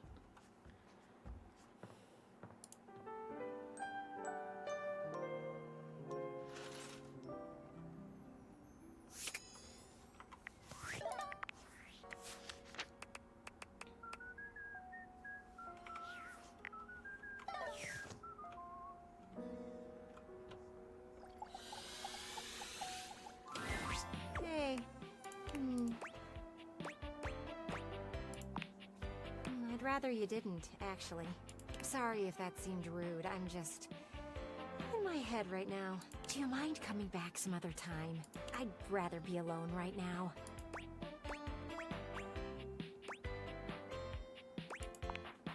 I'd rather not. Okay, well. Oh.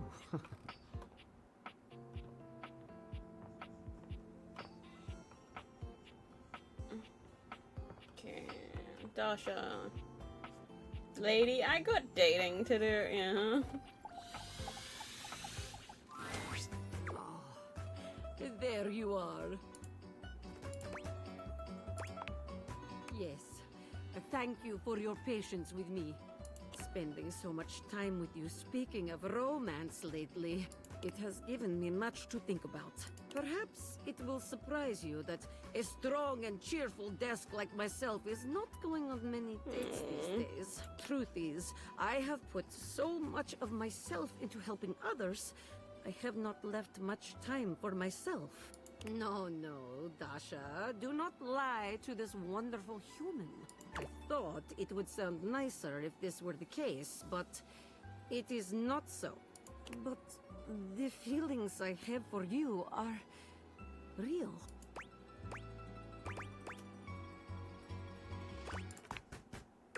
What about Abel? I might be thinking so too, but this Abel, he does not seem to ask me to be his lover. No. I am very much traditional desk built in traditional way. To ask out another, no. This is Table's job, not mine. For now, I repeat, I thought it would sound, but the feelings I have for you, what about Abel? I might be thinking so. No. I thought it, but the feelings I have for you are. But I think you are right. You have been such a wonderful friend to me, and I would hate to lose that. Thank you for hearing. Our dating lessons are officially over. Next time we meet, I hope you will tell me some good news about your love life. It has been honor, my friend. I'm sorry, Dasha. You have to get with Abel. Always have Dasha support. I need you two to be a couple because it's so cute.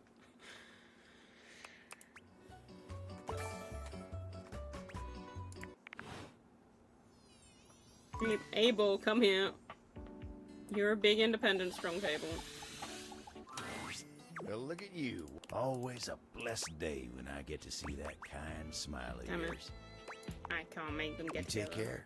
Shit. No! Yeah. But it doesn't look like I can make that work.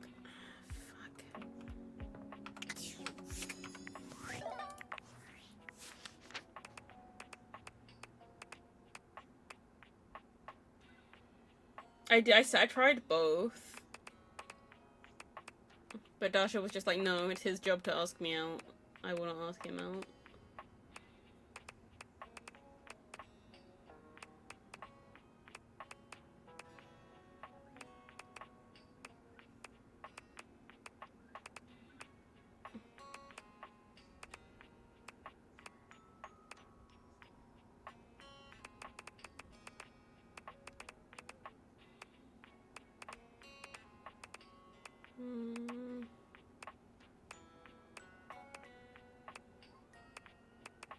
Where did she want to meet? Ah, right. She wants me to steal the sword from the pirate dude. That's what it was. And here we are. Now listen. Bo holds a finger up to her lips, lowering her voice. We have to at least try to be very, very sneaky. Precisely. Bo sets the scene for you with her hands, curling 2 fingers in the air like a pair of legs sneaking past. The goal is to sneak into the ship, sneak past Jacques, who will probably be sitting on the deck staring out at his plastic ocean. Then we sneak. Yes, that's it! I love your enthusiasm. Ah, going on a great quest with a great companion. Oh, it's the best. Oh, also, here, take this. She holds out an extension cord to you. It's wound in a circle, just like the whip Bo carries. I made it for you. I figured since we're going on the great quests, you're gonna need some kind of and I figured that something that doubles as a tool would be useful. And also, I don't know you well enough to trust you with a projectile. So, extension cord whip it is! We're looking for the secret sword. I have to be truthful with you that I only have anecdotal evidence for what it looks like. I read in one source that it's massive and gold and has a great big tassel on the hilt.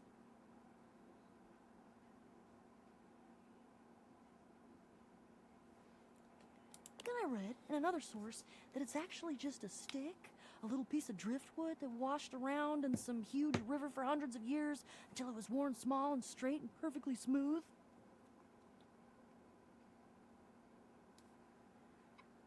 All of the times that I've tried to get this thing for myself, and I've only been in the hold once.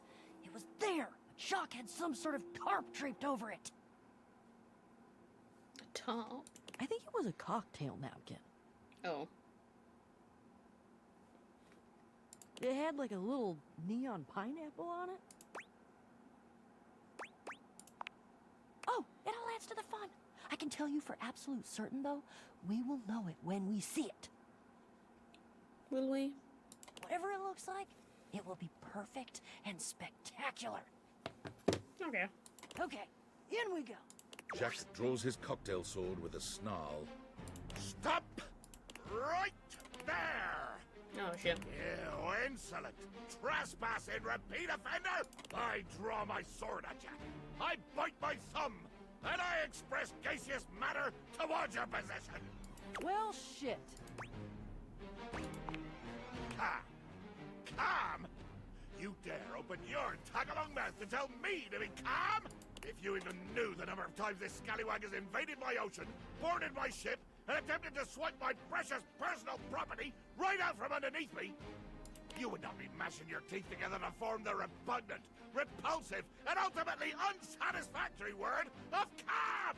Yeah, you're angry. You're the fearsomest pirate of the 7 seas, and we should all bow and scrape to your terribleness. Except for, let's face facts, you don't have 7 seas. You have 1. And it's not a sea, it's a piece of molded plastic, and the paint is chipping. Yeah, but that's because I'm scrappy and crafty and cool. Jacques is delusional. There is a difference. Delusional? Delusional? I'll have you drawn and quartered, you black-hearted pretender! Oh yeah? By who? Your huge and loyal band of dust mites? Why, you!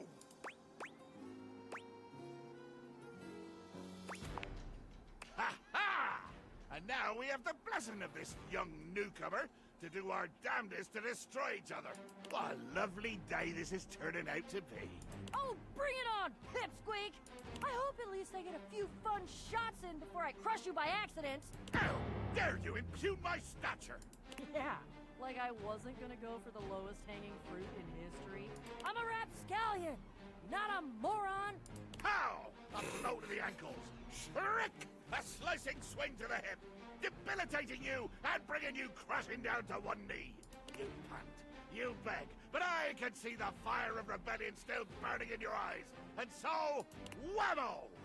A down thrust with the force of a hurricane rains upon your shoulders, pounding your one supporting knee further and further into the unforgiving wood of my deck. You and Bo share a look. That he's not actually doing anything to me?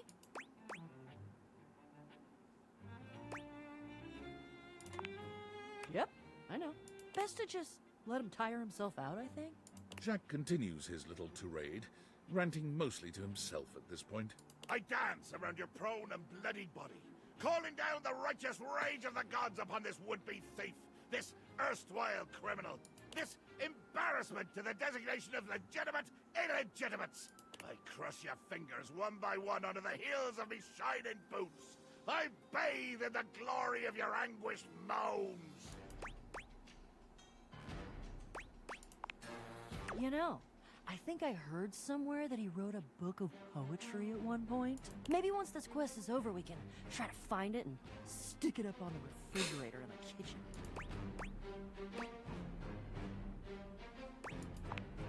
Yeah, let's change the channel. Jock? Jock? Jack pointedly ignores Bo, placing his hands over his ears. I cannot hear you. All I hear is the cries of my defeated enemy. Oh, music to my ears. Right!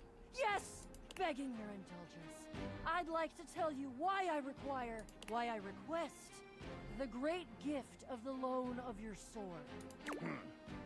I wait with bated breath. I'm sure you know the sword is ancient. Nobody knows exactly when it was created, or by whom. If I understand my research correctly, Jacques, it just showed up one day in your hold. Since we are now discussing something about which I care, I will deign to answer you. That is correct. One day, I awoke to find the sword in my hold, gleaming and sparkling in the early morning ocean light. The sword, ancient and glorious as it is also the only known key to defeating the fearsome Isolde. Blow me down. You lie. You must lie. Why would you? I've already defeated you. There is no way you could win, either physically or by trickery, so you must be saying the truth. Or at least, your version of the truth. Isolde. The Isolde? She is a mighty and intrepid thief. She reigned over the house with unquestioned power years ago. Until one day, she just disappeared. Oh no. No. Eri, what have you done?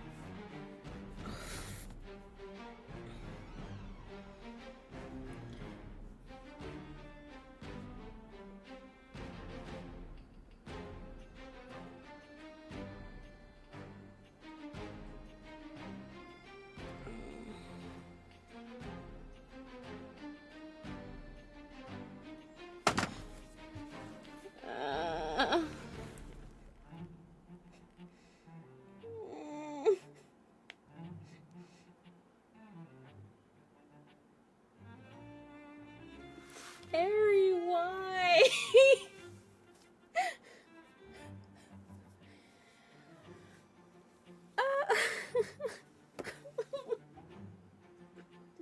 Stop sending me games, man. Ow!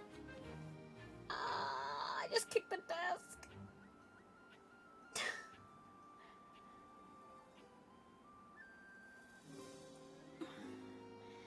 Thank you for the gift, Eri. I will play it on in a future stream.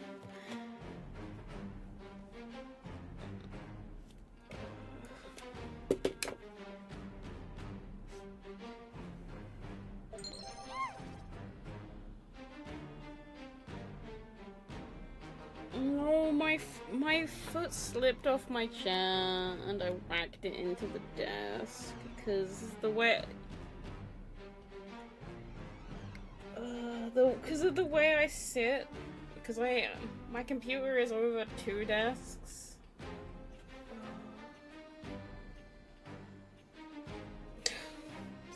hooking me. Yeah, I'm sure you noticed, Blade, when you were over here, that my desk's like got this like thing in the middle. Ow. There's like the side of one desk is like right in the middle. Oh my god, guys. So my foot slipped off my chair and whacked right into it.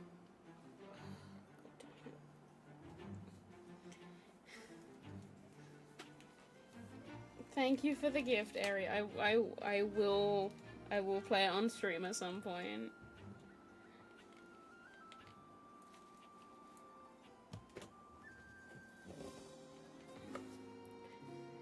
Ari has kindly gifted us Journey.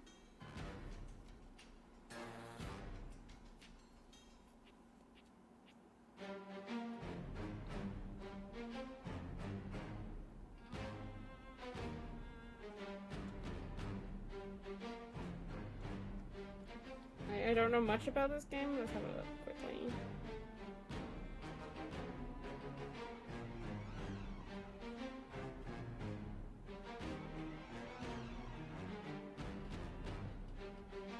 Ooh, it's like a exploration game?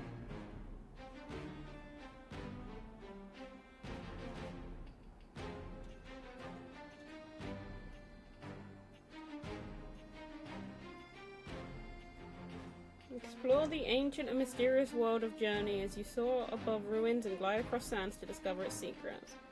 Play alone or in the company of a fellow traveler and explore its vast world together. Featuring stunning visuals and Grammy-nominated musical score, Journey delivers breathtaking experience like none other. It looks very pretty from the screenshots, so thank you. I'll definitely give that a play. Well, there were searches. I believe at one point even a quest to attempt to find her and bring her home. But all to no avail.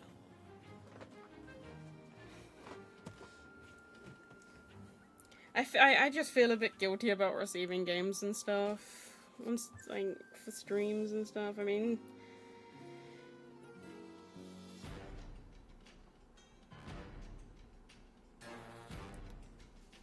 Zanqua literally gifted me Monster Hunter Stories 3.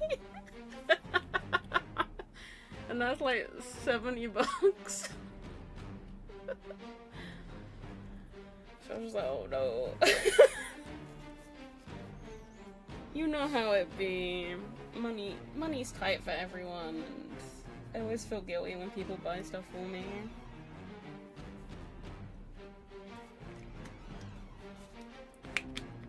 If it's my own money I'm wasting, it's not so bad, but if other people are wasting money on me, I always feel bad.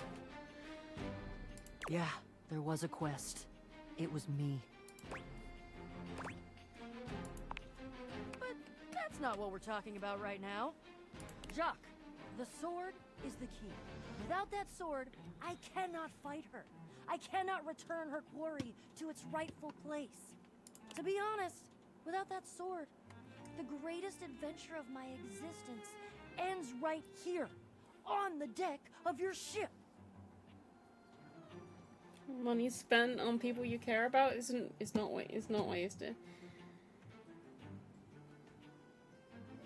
Yeah, it is. When that person is me.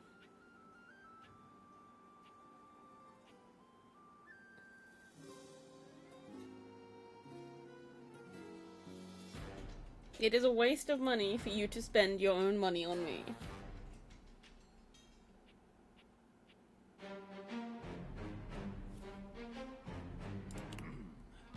Follow me.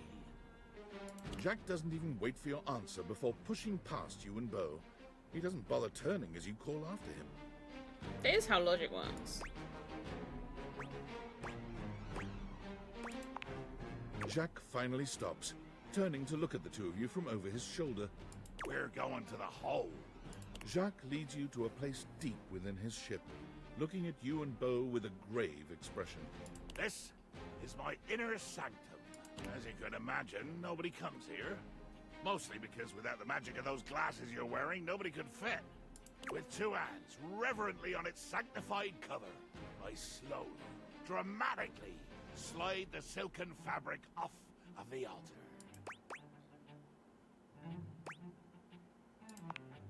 I present to you the secret sword. He lifts the sword from its altar, his expression reverent and his touch careful. Oh, great Betsy! It's colorful. That's the most beautiful thing I've ever seen. Look at all the shimmering gems and how slim and delicate it is. What?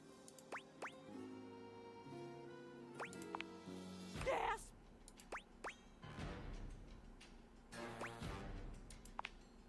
You made it? Jacques' face twists into a furious expression, his voice nearly cracking with the bubbling rage of your perceived insult. You lie! You lie! This is a sacred and magical object that appeared here in my hold one day, and I will protect it with my life! Damn right, Jacques. It is sacred and special. Whoa. I think Jacques is right. That's unexpected. I don't know that I'd call that progress. That would imply that we had a goal toward progress, which we don't. I don't think. He needs to agree to give me the sword for... No, but give? You said borrow. You said nothing about give at all. This was always a loan, a temporary state of affairs. But fortunately, or unfortunately, depending on your perspective, it is not just a simple matter of loaning you my single most precious possession. You see, I am going with you. Oh no. What? I desire adventure. Need it. Even more than I detest your cardboard company. No the hell you're not! Over my dead boxes! No! Child, you have no idea just how much bottle I can be. If it has to be, it has to be. I'm gonna go get my quips ready, though. Because this is the biggest adventure of my entire life, and I'm sure as hell not gonna miss it. Onward! To the boxes! These two are quite the, couple is not the right word.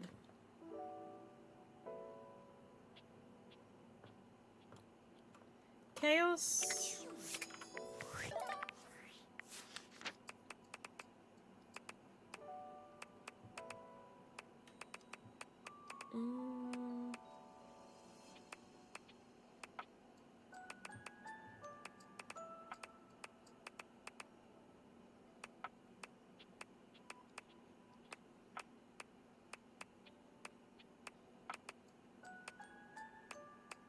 I guess we can write another book with lyric.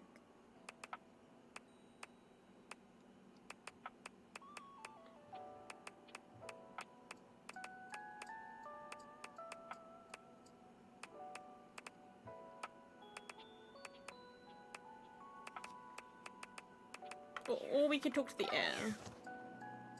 See if we can find her.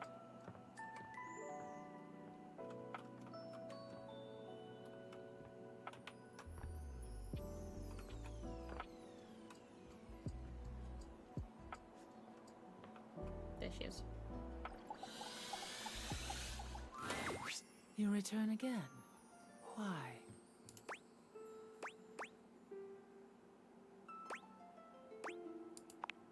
Truly, I have seen you do some. Keep going. But you should not be keeping quiet for my approval. The practice of mindfulness is its own reward. Do you enjoy gazing at my form? Is that it? These ideas are not my own. They are merely the truth plucked from existence and communicated clearly. I will think on this.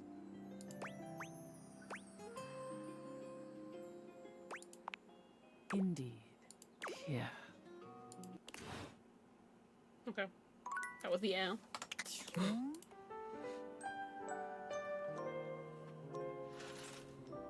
Nightmare doesn't seem to be coming around very much. It is sad.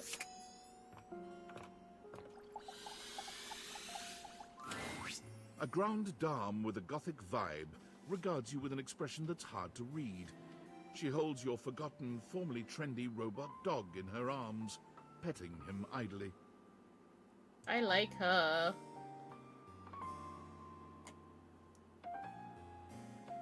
She's got a Tamagotchi necklace. And one of those, fortune teller square things.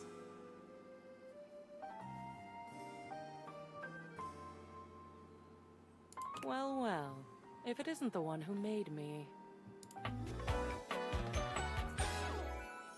Ugh.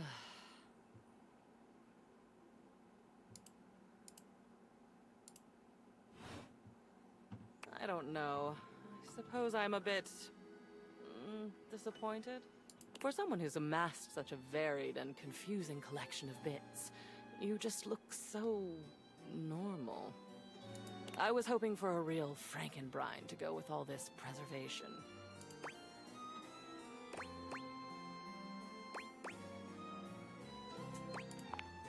Oh, excellent. Normalcy can be boring, and I do so loathe being bored. All this time, I've been in your house, and this is the first time you've come up to visit me. I think I'll make use of your presence, long delayed though it is, by holding your feet to the fire. Is it? I suppose so. Spicy is not generally the first descriptor applied to me. Bitter, cold, dangerous, damaged, deranged, unhinged, mad. I had a lover once, a ladder, who told me I was the black hole she couldn't wait to fall into. She's gone now. Memories. At long last, we are going to go through all of this. Every single piece. We're going to see, sort, and dispose of each object stuffed in the corners up here, and finally, order will reign. I love chaos as much as the next memory, but enough is enough. I'm starting to look like Jerry.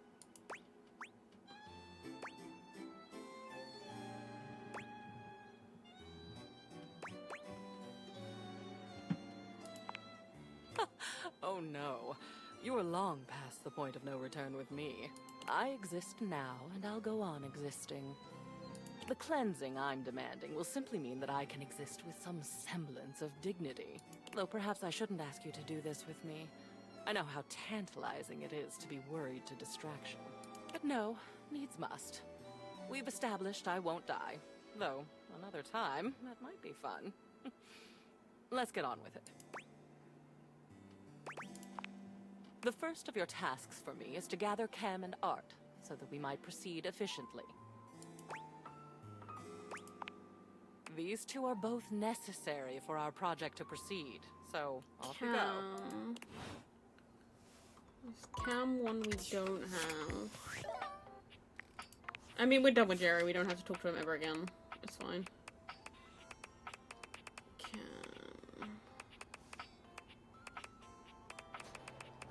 Oh no. We need to talk to Trash and Art. Okay.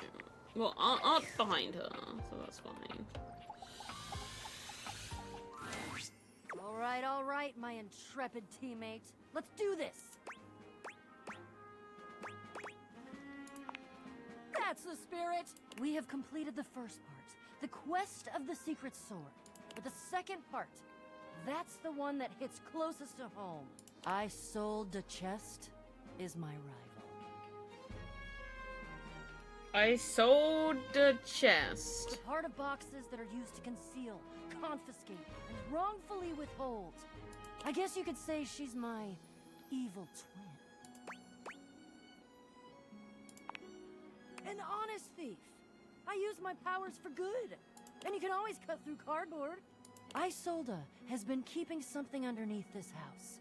Something I must bring out to light. It is my destiny. Are you kidding? I'm psyched! This is gonna be great! Are you ready?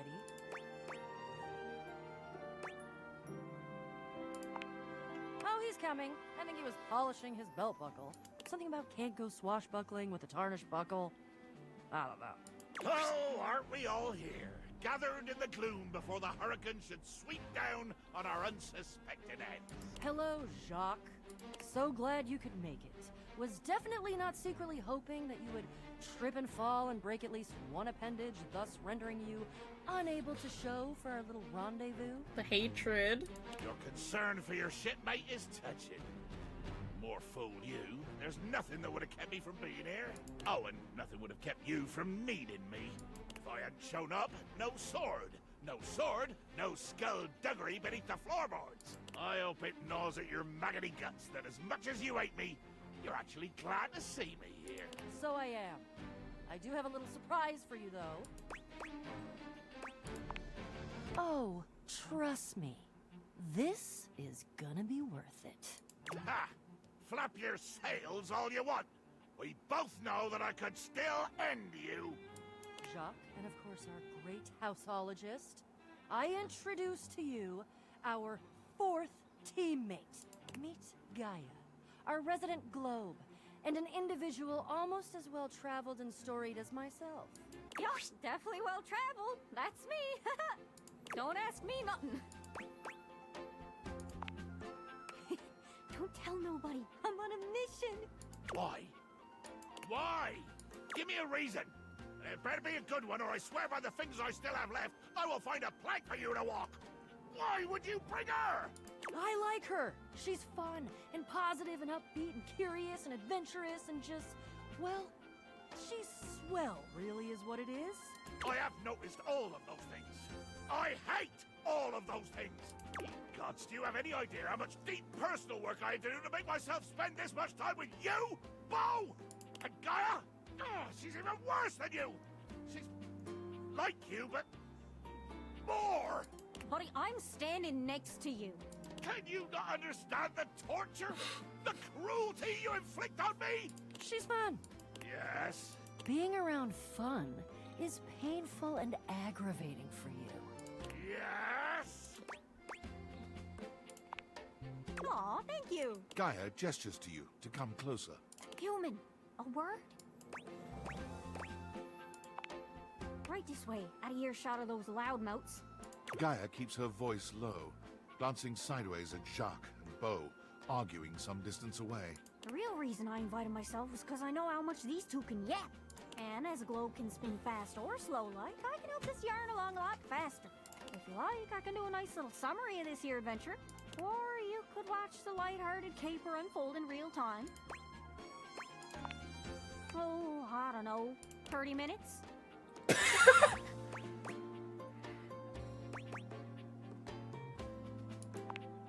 And here we are.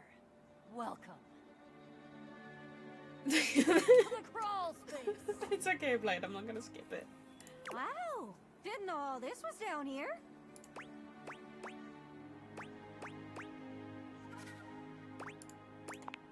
Abso-freaking-lutely. It is nice when a game warns you that cutscene's gonna last 30 minutes. According to my research, Isolde is holding her quarry about 2 clicks to the east of us. Clicks? What in the name of Poseidon is a click? Dolphin's click, is that what you mean? Or are you perhaps trying to pretend like you're some super secret special operator who knows what the hell a click is, and more offensively, uses it in conversation? Good lord. Fine, Jacques. What would you prefer me to say? What would make more sense for the average run-of-the-mill Joe, if that's how you want me to think of you? Just say leagues! Leagues and fathoms! At least then we normal nautical types can understand what the hell you're talking about. I'm going to kill you. Get a load of these two.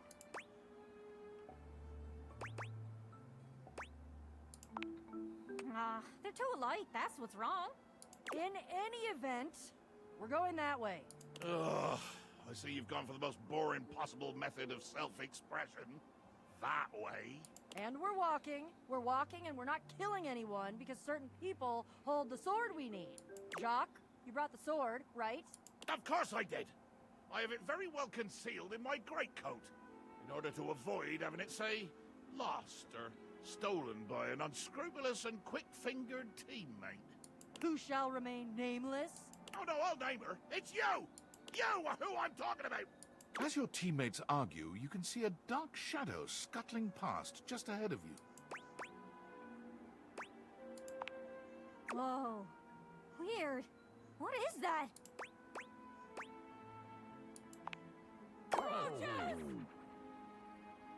There are more roaches here than you've ever seen in your life, all gathered together and glaring at you like you've just insulted their mothers. What in the name of hell are these loathsome things? I've never seen anything like this on a ship. Oh god, oh god, oh god, oh god, they're everywhere. Why? I hate roaches. Shock! I hate them! Why couldn't it just be rats? Huh. Almost looks like they're forming lines? Ranks? Like a little brown marching band. My God. You're right, Gaia. I did not insult their They're actually mothers. in formation. With their antennae rustling and their horrible little scratchy legs twitching. Oh dear Betsy, I'm gonna be sick. Organized? I'm tough.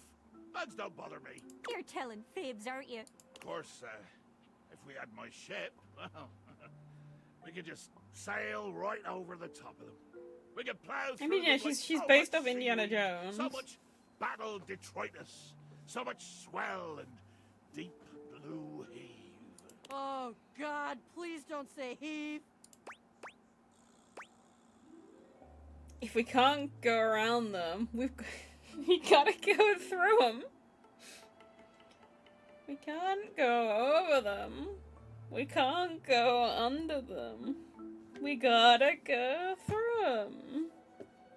That's a nice little reference to it going on a bear It will hunt. be battle!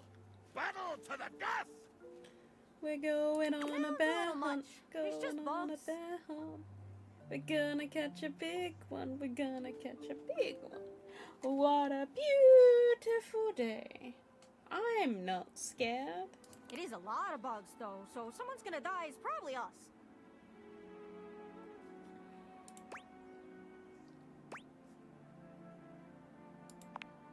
Oh, you got it!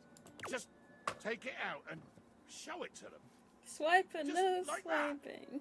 Unwind S.P.E.C.S from its careful protective wrapping and blazon it before this fearsome army. S.P.E.C.S? But of course, every great sword in history has had a great name, and this one is no exception. Since it was mine, or at least entrusted to the sole care of my officers, I took it upon myself to name it, and I chose a S.P.E.C.S. That means to prick in French, but if you got le in front of it, it just means prick, like the noun. The sword is called Prick. You, Jacques, sleaziest sleaze of the Seven Seas, named your glittery sword the Prick. I did, and your death is imminent. All of you. Death, conceptually, is imminent. Reverently, I draw the rapid blade from its scabbard.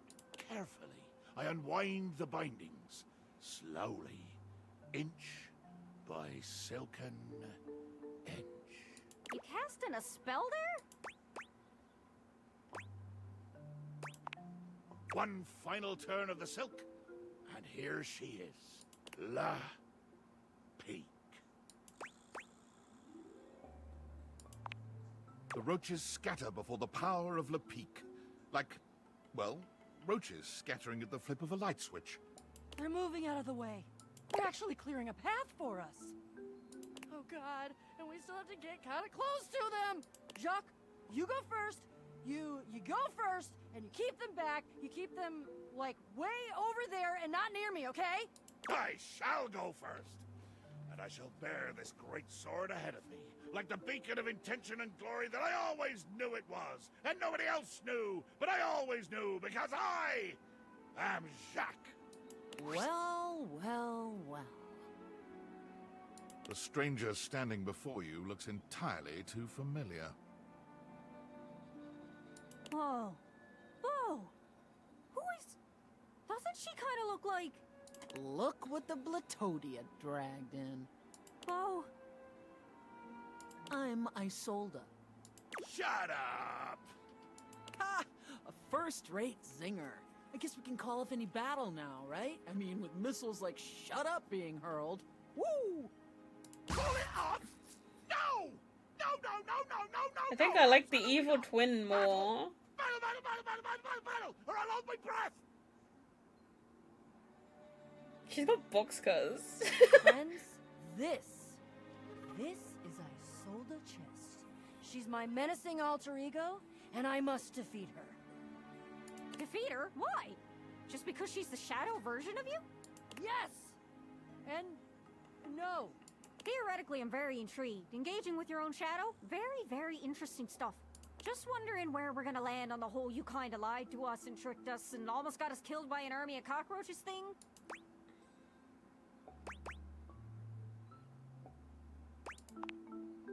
Enough jaw wagging. Let's cut through the packing tape and get down to business.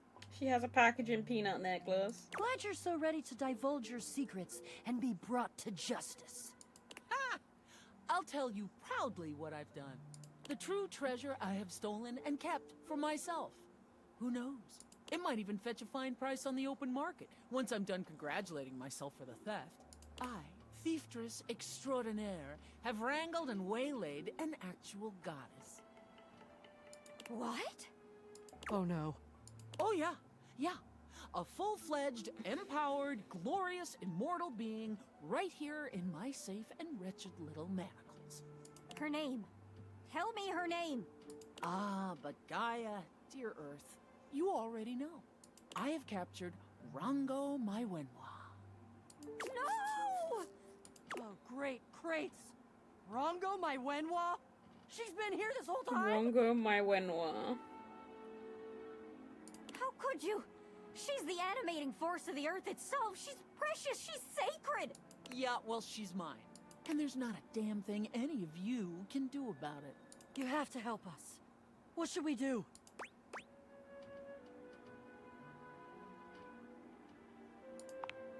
With a doff of her hat, Don't mind if I do. psychologists will marvel for generations at the exogenous personal ballet that ensued. A single element of personality, magnified into being, battles its own source and unwitting creator for a precious treasure that either would prize. For each move of one, the other has a perfect counter. For each counter, a perfect feint. For each feint, the parry ready loaded. This is starting to hurt my eyes. Who can win if they know each other so well? It could go on forever. Rongo Maiwenwa might never be freed. Anything. Tell me.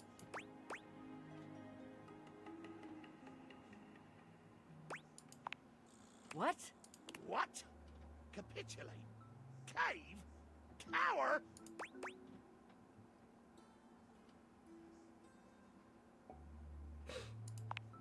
Okay. I disagree violently with this entire concept. Bo stands to face Isolde and allows her whip to sink to the ground. She closes her eyes. What the hell? What are you doing? Fight me! Fight, you coward! I agree. Jacques, shut up! This is working! No, I will not fight. I win this fight by realizing that there is no fight. You are a part of me, and I don't fight with myself. You're welcome back, Isolde. I accept you. What's happening? Holy hailstones, what's happening? As Bo stands calmly, eyes closed, the powerful dark figure of Isolde begins to dissolve. She fades, her fingers become transparent, and then nothing but wisps of air. I am you, and you are me. Cardboard-scented Yeah. smoke. Her whole being begins to drift towards Bo, drawn upwards like ash into the evening sky, and Bo accepts it. This is awesome! In a few brief minutes, Bo is the only contender left on the field of battle, with a small smile on her face. She actually missed me. I feel it. Isn't it something? The space where the reclaimed Isolde once stood is empty, save for a bold and heavy gemstone glinting among the settling dust. It hums and vibrates with the purple energy of the earth itself. We did it!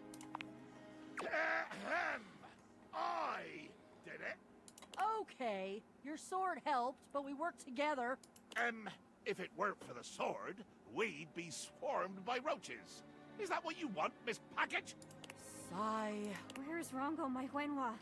Is she okay? My child, I have always been fine. Oh shit. Goddess. Rongo, my Wenhua. What do I call you? My name alone will suffice. My name is Rongomai Whenua. Oh! We've been mispronouncing you the whole time. My name is Bo. I've been dreaming about meeting you for so long, I can't even tell you. You're my greatest adventure. Hello, child. I am Jack. I'm the holder of crystals, yeah. the peak. Ah, yes. A bottle. Made of silicate. One of my other forms. Yeah, that too. And here, I see a representation of my planetoid form. A beautiful gift. Are you gonna eat me? No, child. It is time I leave this contraption and seek out a new place to be beheld. Thank you all. Thank you for all that you have done. I shall return with gratitude You to the will world risk above. damaging to make love. And You want to make love to the crystal? I must ask. Please pick me up and put me on a shelf. Even goddesses like myself have limits. She does look very lickable. Let the magic flourish again! Oh, we got an achievement for that.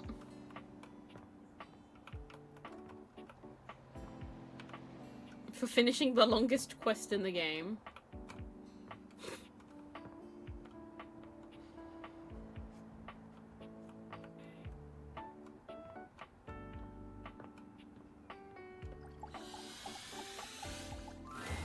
You expected some manner of dazzling beauty when you focused your gaze on the beautiful geode in your office, but you couldn't have imagined this goddess. Her crystalline eyes upon you stop you in your tracks. The planes of her sculpted face glitter so beautifully, you're almost tempted to touch her. But the aura of power that radiates from her stops your hand. You are new. Your years are less than a few moments to me.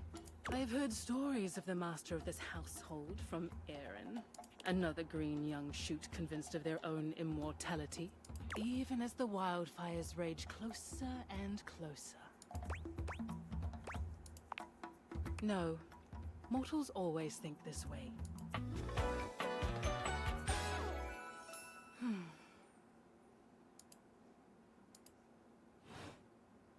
I am a geode here in your home, but I am so much more.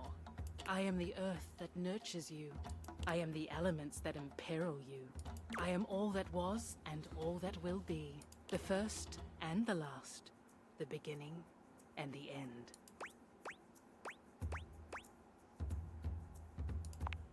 It is merely the truth of my existence. I have wondered when you might make your presence known to me. I hear of your comings and goings from the others in this place. Your antics are most amusing to me.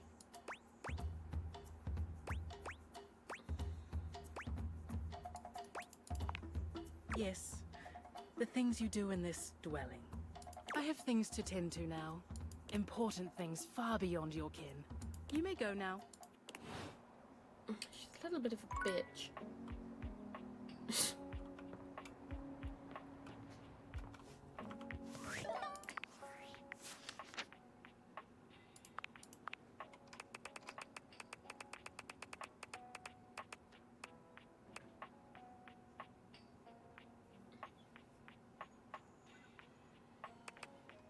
Only 2 more to find though.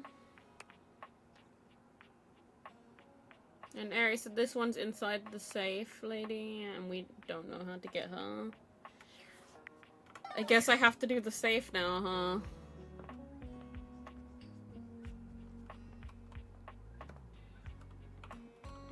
The BDSM, the dominatrix lady. My dear, dear little wretch, you are late.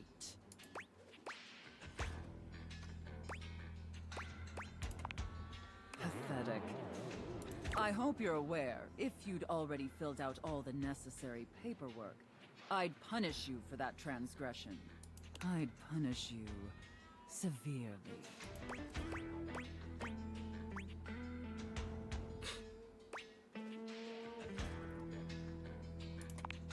God, must you prattle on so incessantly? Listening to your pitiful yammering is like nails on a chalkboard. Do us both a favor and keep your grating, unintelligible blatherings to the barest of minimums. My delicate ears deserve only the best. Don't you agree? Not to interrupt, but quick check-in.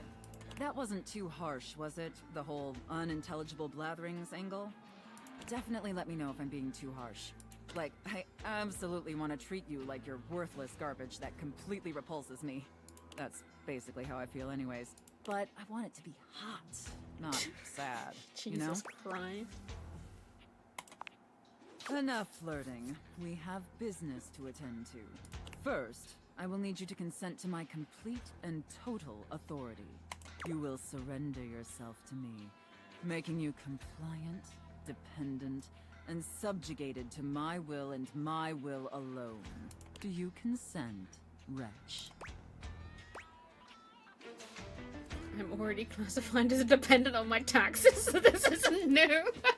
Very good, my little wretch.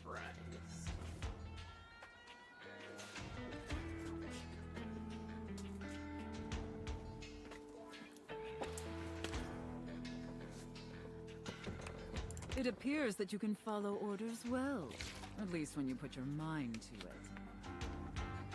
That will suit you very well in your new position. And if you keep doing as I say, perhaps there are some other new positions we can try with you. But first, your mistress has another demand. As you now have responsibilities to me, I too have responsibilities to you. And above all else, it is my responsibility to ensure your emotional and physical safety. For in order to be fully subservient to my needs, you must feel fully secure. That said, in order to ensure the safety of my compliant little wretch, it's necessary for you and I to have a safe word. This is of utmost importance, especially since I am, after all, a safe.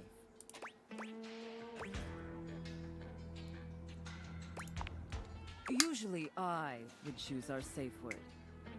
But since you've been doing such a good job today, and because I'm feeling particularly generous, perhaps I'll you have one in mind. Gesundheit.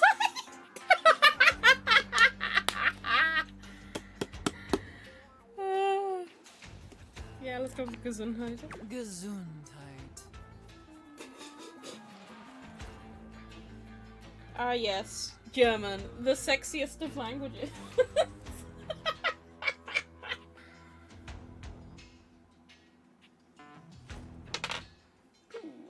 Cherry. Sorry, I just need to make another drink. I am sweating buckets. Gesundheit. Yeah, she told me to pick a safe word.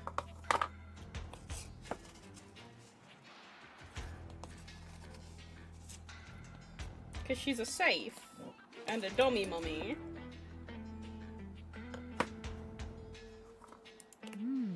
Oh, I love that. That's such a sensual safe word. Only if you're German is that a bad safe word. Then you say bless you.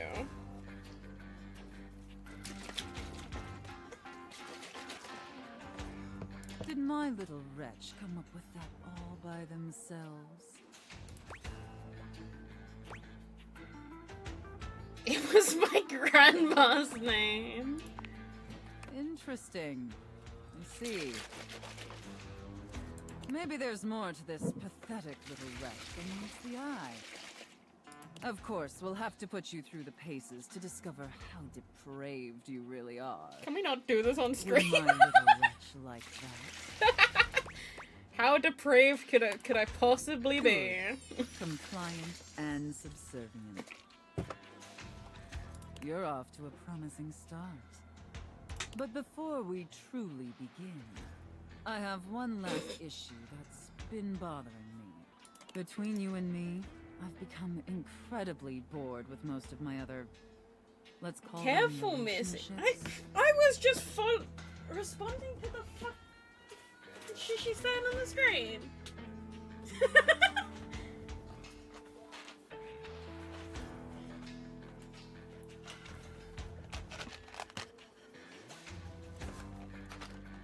They've become routine and uninspired. I have not done anything wrong. They're stale. And this displeases me.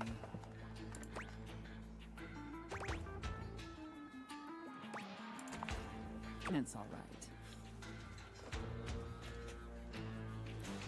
Lucky for me, you came along at just the right time. It affords us an opportunity to experiment with something new.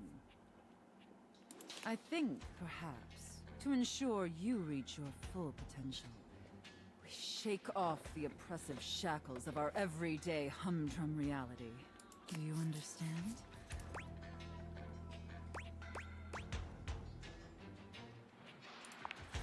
Your devotion and enthusiasm towards complete subjugation is utterly intoxicating. But no. Let me try again. I'm thinking in our relationship, we allow ourselves the freedom to expand beyond the limited confines of our stale, everyday identities and roles. Do you understand now? Very good, Wretch. Yes, the more I think on it, the more I think this is definitely what I've been so desperately craving. The collective gulp sounds from the audience. I mean, she is hot.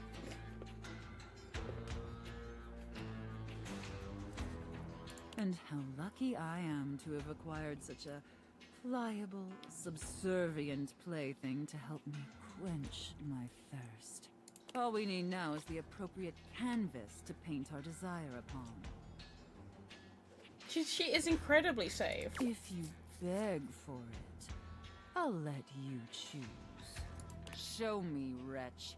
Show me how well you can beg. Oh no.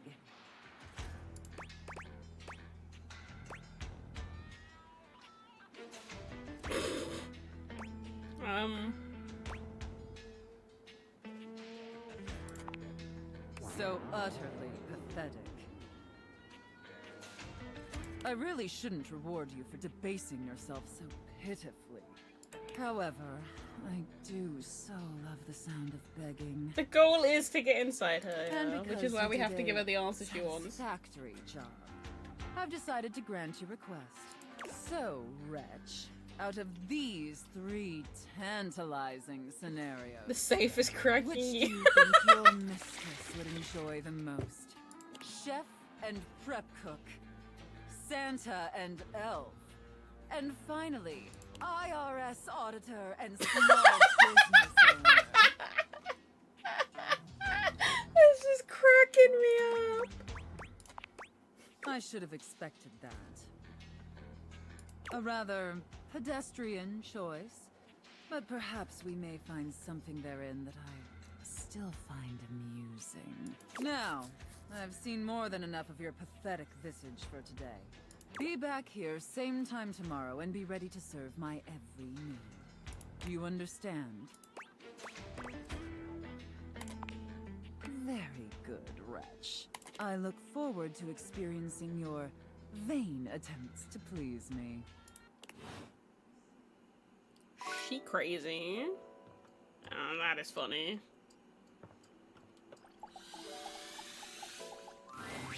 Hello, hello, hello. How are we today? What are we feeling? How can the wide world of artistic expression help you? Ah, dear Memoria. Isn't she gothic? I am such a fan. Let's go. It appears that Art is interested in helping with Lady Memoria. Cam is still required for her request. We'll have to grab Cam tomorrow. You have to grab the trash. Still no Nightmare. I miss her. Let us grab Cam.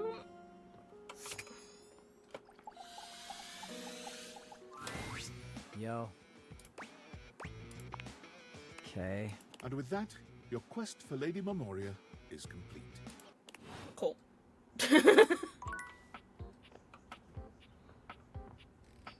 That was easy.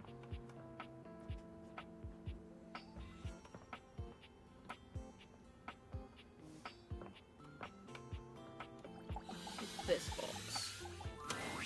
Ah, gentlemen, and here you are. Excellent. How are you, Cam? Oh, you know me, Memoria. Yes, I do. Perhaps better if we answer that question in private, dear. And Art? I'm amazing. I saw a bit of green in the sky this morning. I can't even tell you. I almost fell over. I almost literally fell over. Fabulous day thus far. Wonderful. I saw that green too. Reminded me of a chemical spill. You both know what we're about here? The long-awaited cleanup has at last begun. Oh, sweet. Looks like I'll be scoring big today then. Not so fast, Cammy. I'm sure there are some treasures buried up here that would be better suited to my unique talents. There will be more than enough for both of you, I'm sure. There are years' worth to go through, after all. As long as it doesn't all end up on my plate again when the process is through, I couldn't care less. I'll keep it simple. I'll pull something, and you, my human darling, will decide whether it goes to Cam or to Art.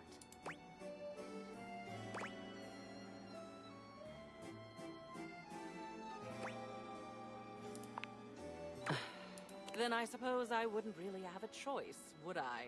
But I would not like that. I hope I've been clear. I would not like that at all. Oh, I think she's really funny when she's pissed off, personally. Cammy, let's not antagonize anyone for fun. At least not yet. It's early. Right, and we're off. And boys, just sit over there unless we need you. Your zany antics are a distraction I can ill afford. Yes, ma'am. This poster, Bruno Jar's The Moonshine Jug Tour. I remember when you brought this back. I was disturbed. You were so happy.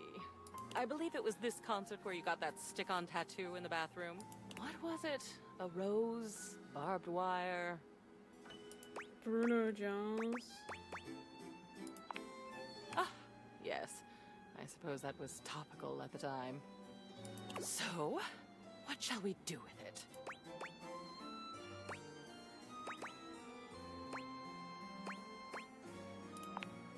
Excellent. Pop art with a story. I know just where to put it. Wonderful. Next, another Bruno Jar's piece. Ah, this is the album itself called Moonshine. And it looks like you attached your tickets to it as well. How sentimental. Though I suppose if I'd bought scalp tickets at the door from a man in a red sequined fedora, I'd have kept them too. Don't think you'll be giving me that fantastic red shirt, by the way. Clothing covers no sins with me. What would you like to do? Great. This is something you constructed in a way. Lovely. We're making good progress. How surprising. Now these. These are stamp and coin collections. I remember when you started making these. I believe your grandfather sent you the first few.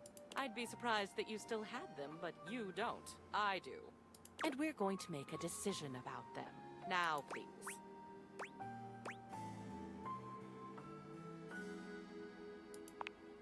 A family heirloom. I'm just gonna end up Now hanging up hang it all with of the stuff. Nothing is going in Cam. Unless it's actual trash. These next, I think, should be easy. You, dear, have a collection of magazines about picture frames. You had that nosy neighbor who kept stealing your mail, and you wanted to antagonize them with deeply uninteresting booty for their trouble. I thought it was brilliant, frankly. But the neighbor moved, and the magazines are a bit dusty now, so maybe they've served their last purpose? They can go. Excellent. Usually the only paper I get has pizza grease on it, which is also cool. He's so grungy.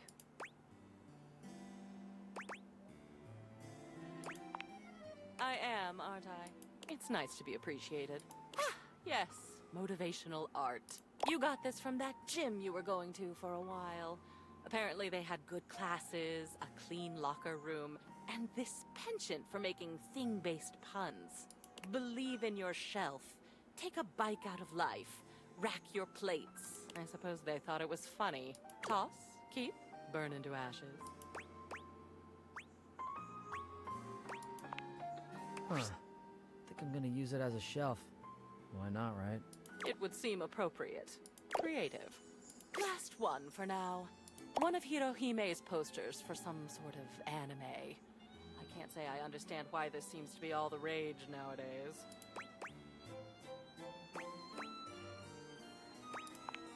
She is an anime character who plays tennis. Apparently this amuses viewers. What will you do with it?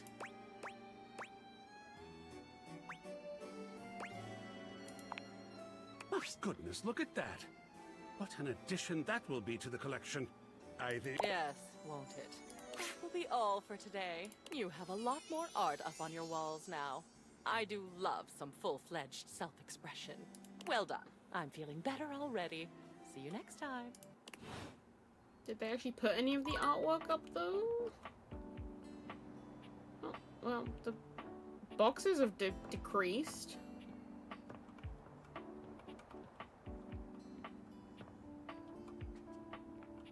Oh shit, they did actually put it up on the wall.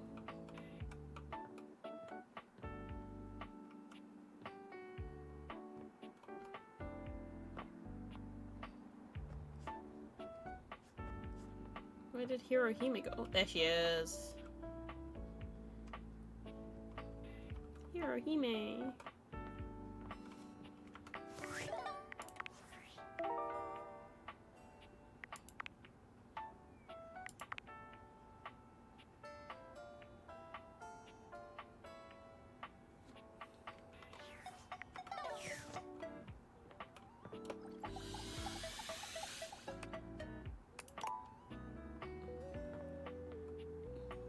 I guess that's part of Memorial. Not Hirohime.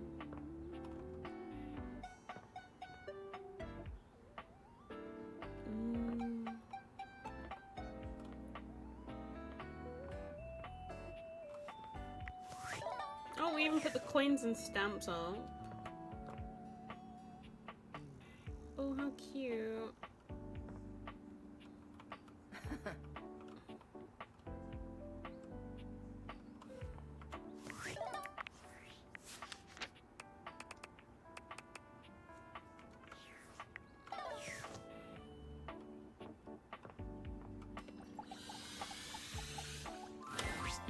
Coming to see if the kids are outside. They aren't. They got called back in to eat. And the kid with the green shirt? Still wearing his green shirt. Oh, I know it is. I saw the kid fall on the ground 7 times. Things have been bustling on the street today. There was someone learning how to ride a bike out there. Ooh, a few people were sitting on the curb and talking. They were having a good time. I could hear them laughing from here. And those kids do nothing but play. Every day. I know there'll come a day when they don't play anymore and they don't even really like each other. But at least they have today. You really missed out. We live in a pretty great neighborhood. Everyone's friendly. Do you ever wonder what the neighbors say about you? I'm sure they haven't said anything too bad. But they haven't seen you out of the house in how long? Oh, I suppose the amount of time isn't important. I'm just lucky I get to spend equal parts inside and outside. No offense, but life would be pretty boring otherwise.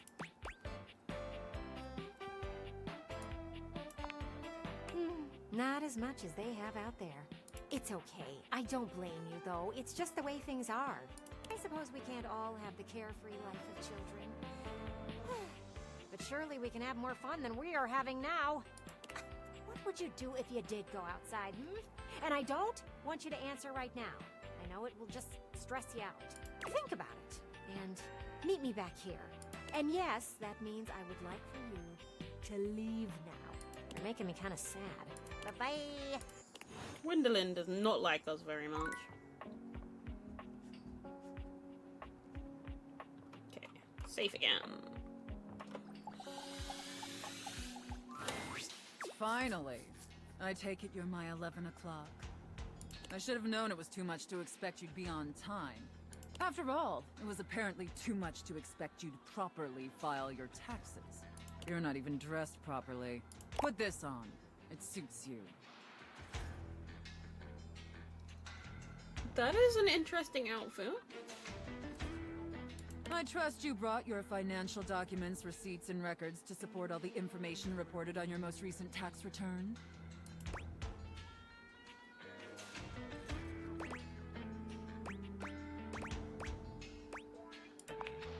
I'm sorry. I don't know how you run things at your business, but here at the IRS, we treat those who hold the power with deference. So if you want to walk away from this audit without the IRS putting a permanent lien on your checking account, I'd suggest you do the respectful thing and refer to me by my proper title, IRS agent. Do you understand, taxpayer?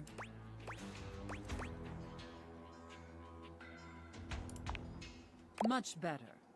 Now, that wasn't so hard, was it? This is awful.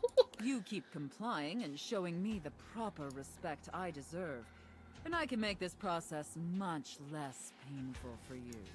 But step out of line, and I have the power to make the rest of your existence a never-ending fiduciary nightmare. Have I made myself abundantly clear? Good. Definitely clearer than the US tax codes. Oh my god. Now obviously you're here because your painfully inadequate accounting led to numerous administrative discrepancies in your most recent tax return. Quite honestly, your return was so utterly incomprehensible that we were shocked to find a human actually filed it. Excuses and groveling will do little to help you at this juncture. Although it is rather enjoyable to watch you pitifully squirm. What's important is that we properly assess your fiduciary mess and reconcile your discrepancies. Can I count on your compliance, taxpayer? Firstly, on your personal taxes, you took the standard deduction. However, you also filed itemized deductions that totaled a greater value. Additionally, your itemized deductions were unusually large when compared to your reported income. As I'm sure you're well aware, claiming the standard deduction while also claiming itemized deductions totaling a greater value, in addition to claiming deductions unusually large for your annual income, is a huge red flag for us here at the agency. I'll obviously need to see all the receipts for the itemized deductions, so I can reconcile those records with your most recent filing. I am so confused. There were numerous flagrant I mean, I issues have to do related my own grossly taxes because I'm incorrect self-employed. amortization periods. But it's a lot easier in the UK than it is in America. It appears you mistakenly or fraudulently used the wrong amortization period for a variety of your business expenses, which resulted in extremely inaccurate deductions. See the highlighted line items here on Form 4562? I appreciate your remorse. Just don't let it happen again. And finally, it's come to our attention that you omitted several foreign accounts. As I'm sure you're aware, taxpayers with foreign financial accounts exceeding certain thresholds are required to disclose them on the Report of Foreign Bank and Financial Accounts FBAR form. Yet you failed to file an FBAR form at all. Look, I'm going to level with you, taxpayer. Given the numerous omissions and inconsistencies in your filing, it appears this audit is undoubtedly going to be an extremely long and painful process. Additionally, I will be sending a team of agents to your home to oversee a field audit in order to conduct an on-site examination of your financial records and other relevant documentation. Yeah, I'm not sure either. Depending on your compliance during the field audit, I will consider suggesting that my superiors treat you with leniency. Is that all understood? And scene. Whew. I don't know about you, but that left me quite pleased. An adequate and serviceable job, my little wretch. Tell me, did you find it as satisfactory as I did? It pleases your mistress It to was hear tax that. play.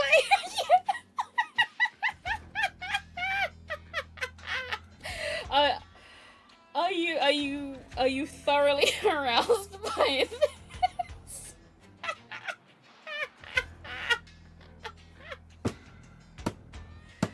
Oh my god.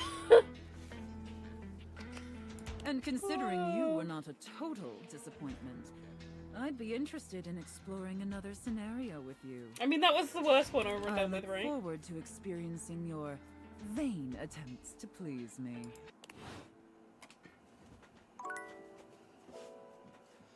That was funny as fuck.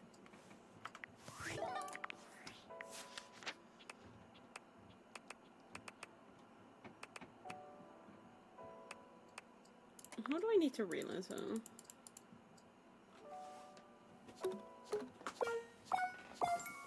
No, I don't have enough P. By him. Can we get rid of the clocks? Just need more smarts. Dolly? Oh, you have to max out smarts for her.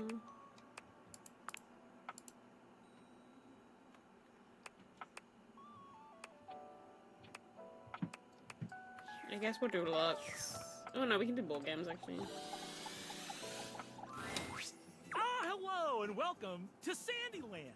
A magical beach-themed board game awaits us as we venture through the traffic to the parking lot to the Sandy Kingdom where beachgoers frolic among ice cream and sunscreen. Would you like to hear the rules? Both of our pieces are at the starting spot, home. There are 12 spaces in between here and the Sandy Kingdom, some with different rules. Each turn, we both spin a spinner to determine how far we go. Then, after landing, we follow the outcome. First one to the sandy shores wins the game! What color would you like to be? Blue. Honestly, I don't understand why, but there you go. The pieces are all set up. I'll be the banker and the rule tender. We are both at home. Shall we race each other to the beach? It's your turn. What will you do? You spun a 4. You're on the 4th space, getting stuff out of the car. Good thing you brought the sunscreen. My turn. I spun a 1. I'm on the 1st space. Traffic, tough to get out of. Looks like it's back to you. It's your turn. What will you do? You spun a 1. You're on the 5th space. Hot sand. The intense heat on the soles of your feet caused you to run forward 3 spaces. My turn. I spun a 3. I'm on the 4th space, getting stuff out of the car. Good thing I brought the sunscreen. Looks like it's back to you. It's your turn. What will you do? You spun a 4. You made it to the Sandy Kingdom. You win! I tried my best, but you were simply a better beachgoer. Yeah. Someplace I'd never actually go. I'm proud of you, and you get to enjoy the beach. I don't like beaches. That's 1 victory for you. I'll add it to your dice roll to see what our relationship will be. I'm so excited for you. Come see me next time for the ancient game of chess. Oh no. You've heard of it. See you, potential lover slash friend slash enemy. I am really bad at chess, so this may end horribly.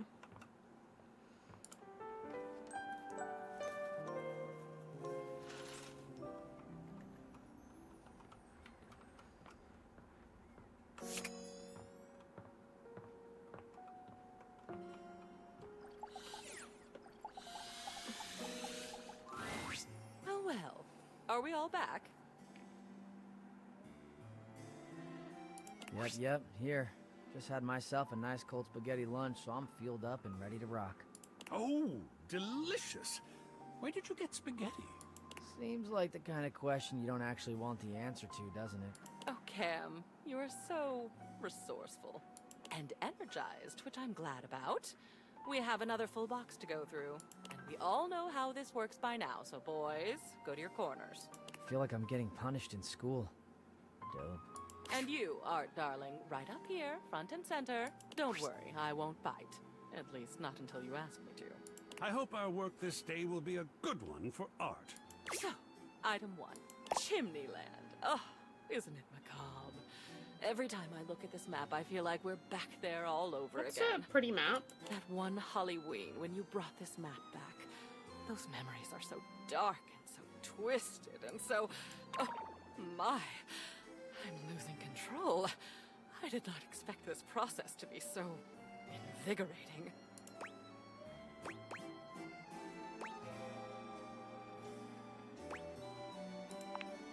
It's quite evocative. Worth a good study. Quite glad I'll get to see that one every day. Yum. Oh yes, funny sayings that people with no personality hang up on the walls. I think these were your nod to a fad that was going around. I actually admire you for these. They're on the trend while also poking fun at the trend. And honoring that brief obsession with coffee, of course.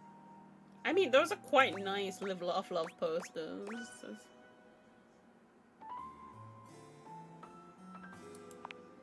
So, what does their future hold? Awesome. That coffee Co- one will Kobe go with all would the like browns those. I've got laying around. That works out nicely then. Oh look, nature. This is a real 4-leaf clover. Dead. Preserved. Beautiful. You brought this back from your trip to the botanical gardens. You met a guide there who took you on an unofficial tour. Alex, I think you said. And Alex picked this for you. Told you to keep it always, even though you're not supposed to pick anything at all. I remember when you walked in with it, you were almost floating. I'll bet you'd forgotten you still had this. What would you like to do with it?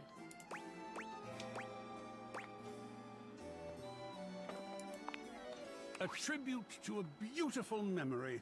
Good. The memories that bring us joy should be seen. Well, and then there's this. It's a photograph. You took this of a beach. Of course, a hot and sandy one.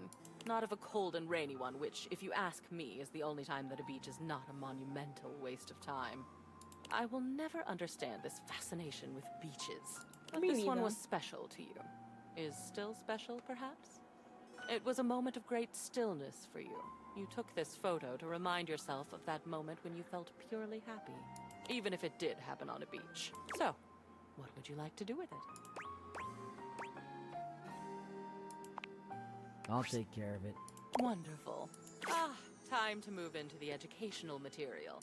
This was the manual for that microwave your parents gave you before you went off to college. It was in your grandmother's house, then your mother's, and then your dorm room, and finally your apartment. I have a memory of it being very reliable, very loud, and very orange. Apparently your grandmother taught you how to make cheap brownies in it. What do you think? Light reading before bed, perhaps? I'll take it. It's even got stains on it. Score. Decisive today.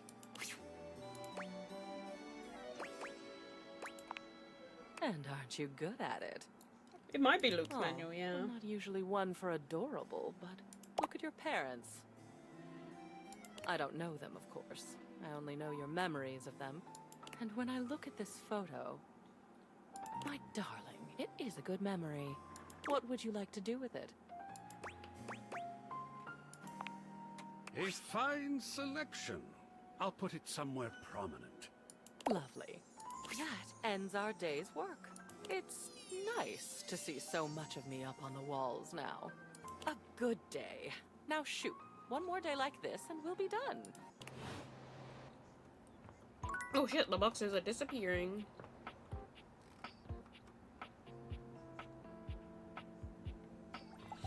Oh wait, no, she wanted me to go downstairs.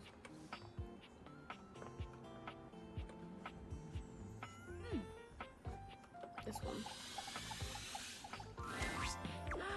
You being here can mean only one thing. You've put some thought into what you would do if you went outside. You follow directions well. That is refreshing. What would you do out there? And this is strictly hypothetical, so there aren't any wrong answers.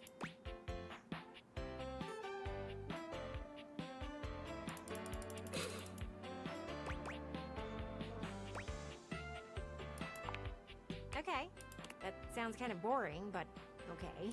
I mean, if you wanted to take in nature, you can just look out with me. But to each their own. Of course, it would be nice. That's not the problem. It's just not very inventive. But I would be happy for you nonetheless. I often think the choices are wasted on some people. Present Rude. company excluded. Mostly. I am proud of you for participating in the thought experiment, though. Baby steps are important. I simply call it like I see it.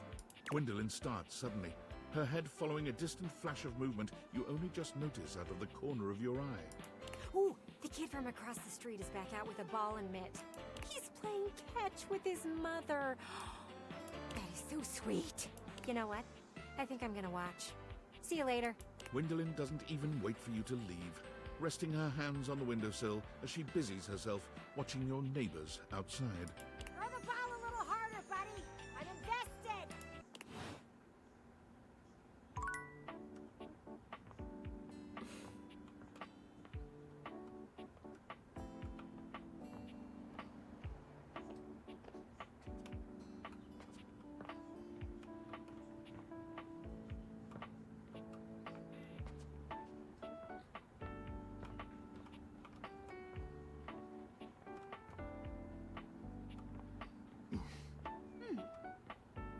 She wants kids. She just can't have any because she's a window.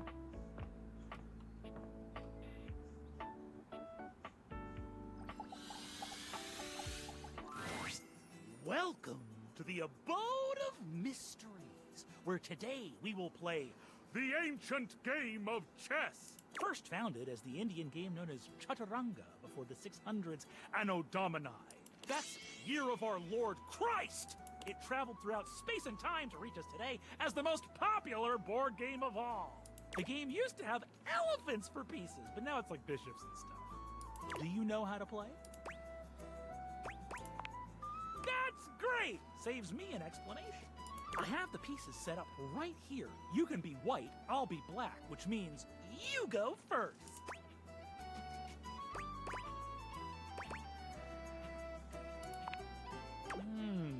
This is the style of play that I would categorize as normal. But what if I attacked you, like so? Parker pushes his knight far out into the playing field, seemingly completely undefended. All right, so you didn't fall for my opening trap. I have more tricks up my sleeve. Parker plays chaotically, filling your position with wild sacrifices. One such sacrifice leaves a set of his pawns doubled up on the same file, one in front of the other. His tactic-filled play also leaves his king wide open, easy to attack. Quietly, simply, you begin to bring your pieces one after the other upon the pawns that are incapable of defending themselves. Ooh, that's not very nice. Parker puts his queen next to your king in a very threatening manner, maintaining eye contact with you all the while. He does not blink.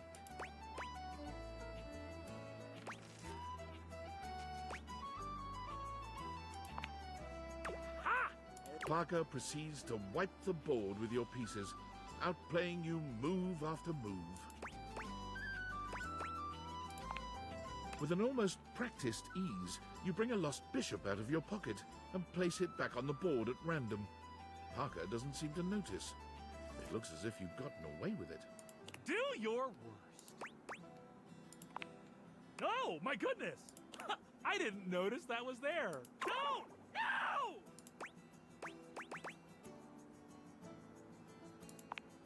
I guess I fell for the trap in the end. I can't believe I didn't notice that bishop. Parker stares at you in silence for a few painfully long moments. Well, what I love about chess is there's always something new to learn. I cheated. Congratulations, you win a point toward my love. I don't really want your love, but... I yeah. will see you next time for an ever so complex game with many of my beloved rules. We're gonna play D&D next. I've already played that with Chase. I guess it's not technically a board game, it's a tabletop You have game. returned. Well, choose your destiny. Let's do chef and prep cook. Hurry! You're already 10 minutes late. Come in quick and get to your station. And wear this.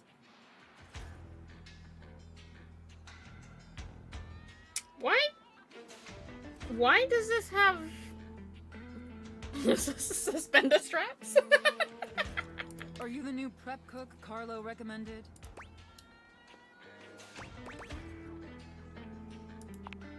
Ugh, it's just part of the scene. We're doing a roleplay scenario, remember? Just play along. You're talking too much and prepping too little, prep cook. You're already late, and now our customers are getting impatient. Impatience means review bombing online, and review bombing is the first step to certain bankruptcy. Don't make me regret hiring you. You disgust me. Now stop your pathetic groveling and get to work. Because of your laziness and incompetence, we're already severely behind. The customers didn't even get their appetizers yet. Here, get to work kneading this dough. If you can even manage to do that right. Knead it real deep and hard. You understand me?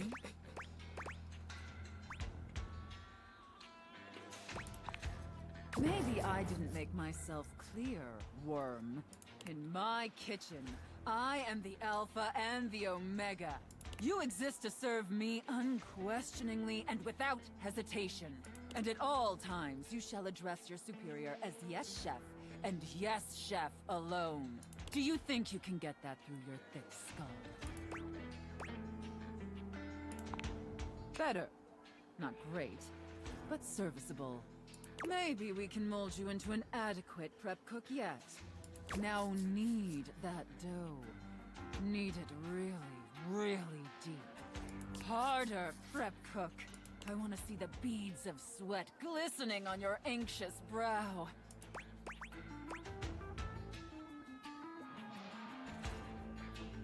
Aye, aye, Captain.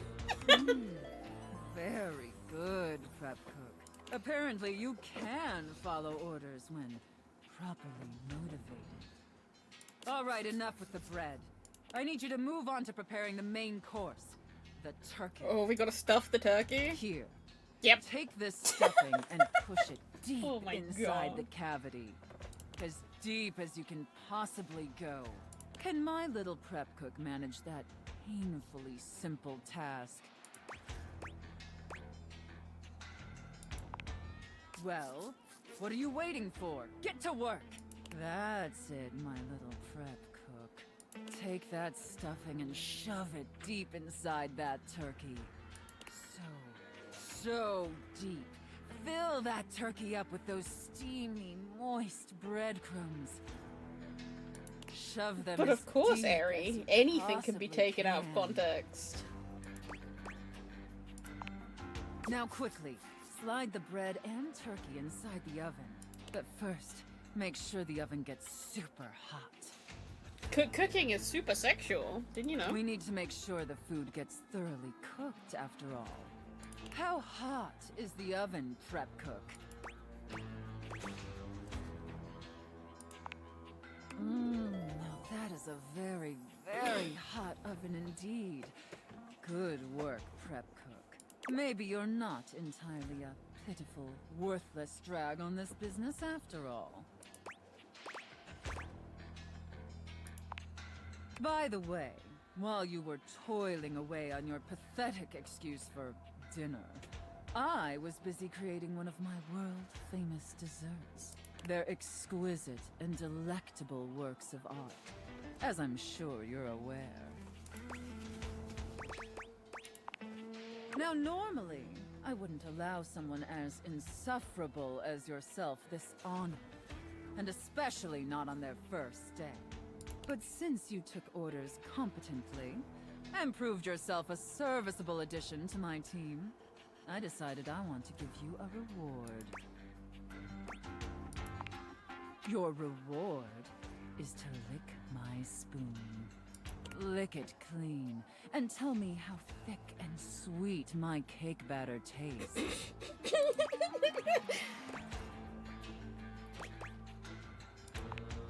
I know. Cake batter. Isn't it? At least it's not baby batter. All right, that's enough.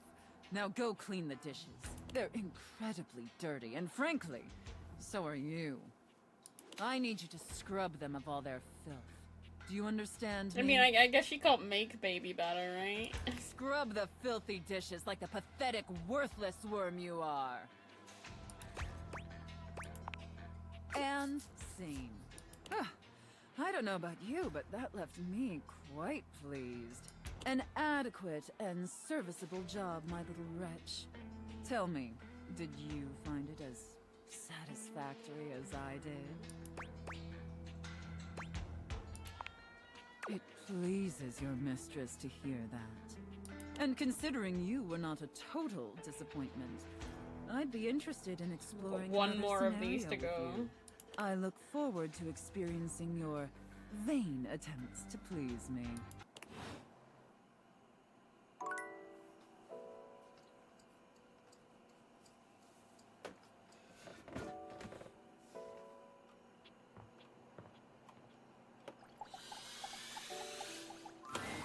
Bo seems delighted to see you after your exhilarating adventure below your own house. Hey there! I'm really glad to see you again. I wasn't sure how you'd be feeling after everything that happened down in the crawl space. Very glad to hear it. I was really hoping you'd come back.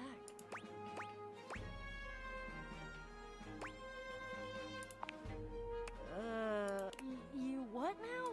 I mean, I get it. I'm very cool, and this outfit is doing me a lot of well-deserved favors, but really?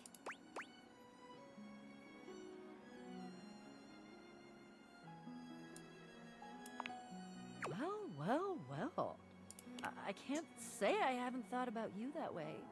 When you go through the kinds of experiences that we've gone through, I think it's a natural consequence. I guess I was just trying to keep it professional, you know? While we were actively questing. Because you kept it professional and nice, and got me through my latest adventure, that means more to me than anything. In fact, I think I already know what my next adventure is gonna be.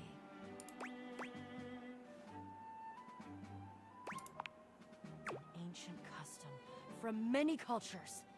Let's reenact the process. You made Bow Lover. Love will be the greatest adventure.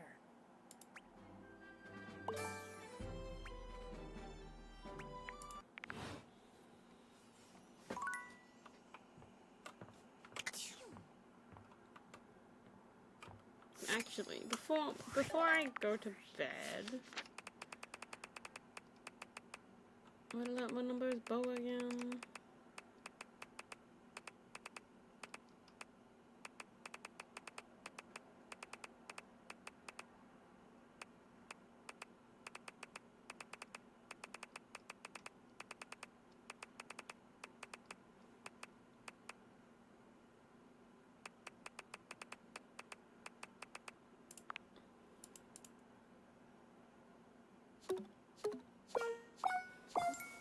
Damn, I thought we could get rid of all the cardboard boxes. Did I just pack up my love life? I did not. Still no nightmare. Crazy. She does love us now, though.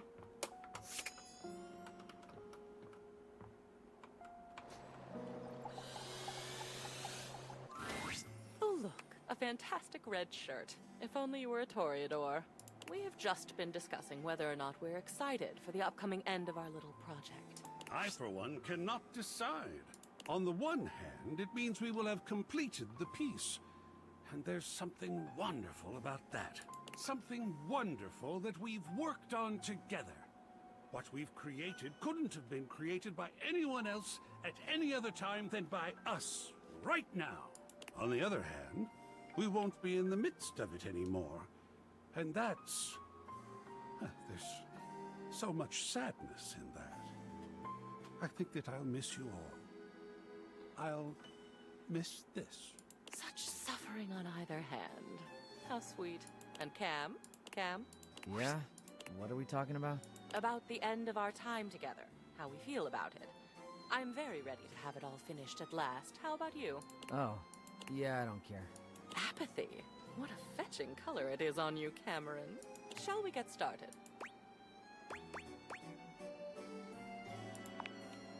Aw, just when I didn't want a friend. I'm ready when you are. All right then, on we go. Oh, I was wondering when we were going to get to this one. This is a photo. It's a darling photo. Of you on the toilet. Oh my Your god. first all by yourself poop.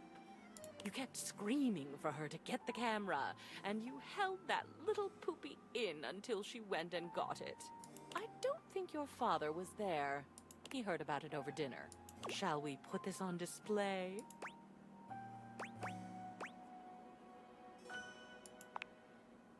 Yes. I need nothing else the rest of the day. Easy to please, isn't he? Yep, that's going in the bin. And it looks like we're on a roll with your childhood. Spaghetti was just not your favorite as a child, was it? Those noodles look really familiar, actually. My, what an amazing expression. Oh, look at those tears. What shall we do with this one? Love me some spaghetti. Wonderful. Next up on the Childhood Railroad, you doing a lot of childhood-type things. There are a couple of them that still make me smile. You playing knights with the plunger sword. That evil dragon never stood a chance. Pretending to do your homework by wearing the book on your head. You thought it was some version of osmosis, where if the words touched you, you'd just know them. It didn't work, of course, but one can dream. Anyway, it's a lovely little collage. It is. Oh, I agree. What is artistic if not our own life histories? Isn't he sweet? Oh, darling. Keep complimenting my sweetness and I'll show you my salty side. Oh, look. It's something you made. Your Plentio pasta portrait. Your teacher was quite a talented artist.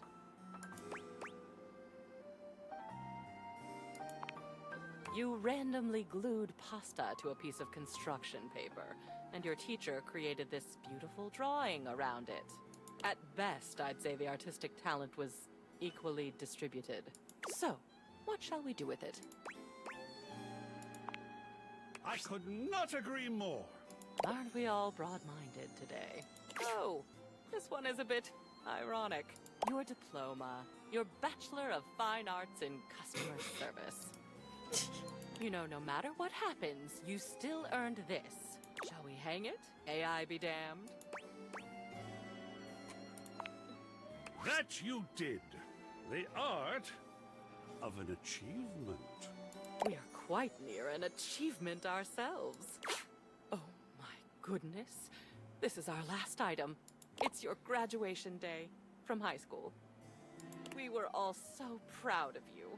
Teddy was there. Look who else was there with you. It's Teddy. With you forever and always. What about this one? I know just where it should go. Excellent. This concludes our last culling. And you have done what I asked perfectly. Your walls are absolutely bursting with your memories. So much better than being bursting with them myself. Oh, I won't be flying away anytime soon. You can still find me in the halls of this house, being gone from the attic, now among the world at last. I couldn't be more grateful. Well, my darling, I'm quite sad to say that it's over. I did not expect to enjoy getting through all that with you, but you are very pleasant company, and existing on my own now, unencumbered by stuff. I can't even tell you how good that feels. Thank you for making it possible.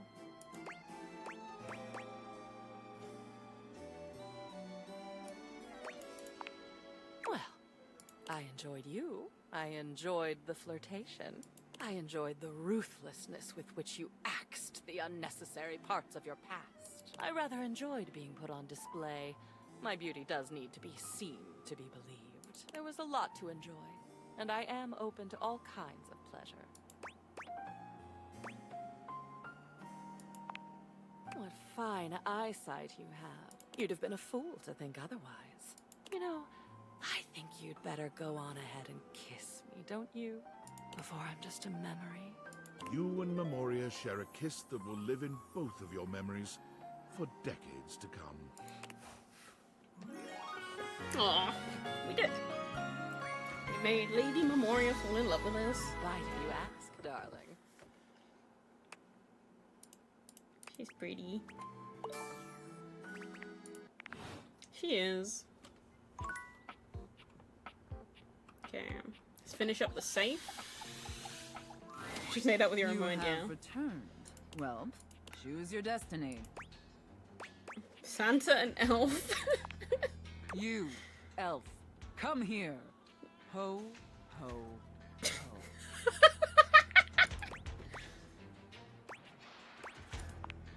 Mistress? I have no idea who this mistress is that you're referring to. My name is Santa Claus, which you, seeing as you are an elf, are obviously quite aware. So stop these absurd shenanigans immediately. We've got an enormous amount of work to do. Dress yourself. Oh my god! Oh my god! What the fuck? That is an outfit.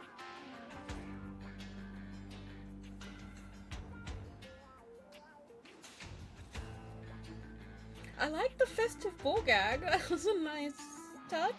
Question mark?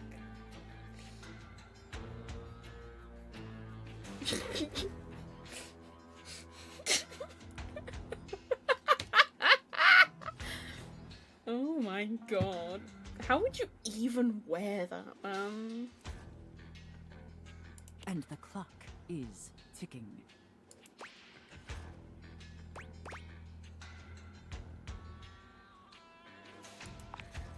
Very good, Elf.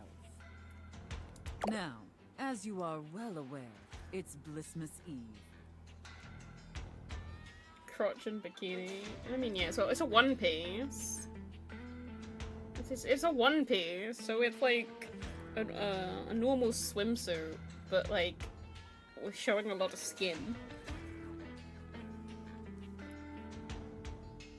The one piece is. But in case you hadn't noticed, we're in crisis mode here at the workshop.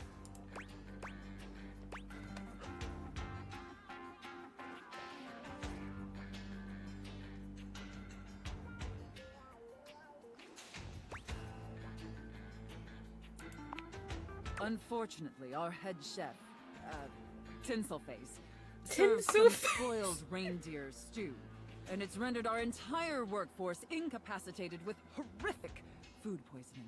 Whatever you do, stay away from the bathrooms. Now there's no one who can help finish preparations for Blissmas Eve.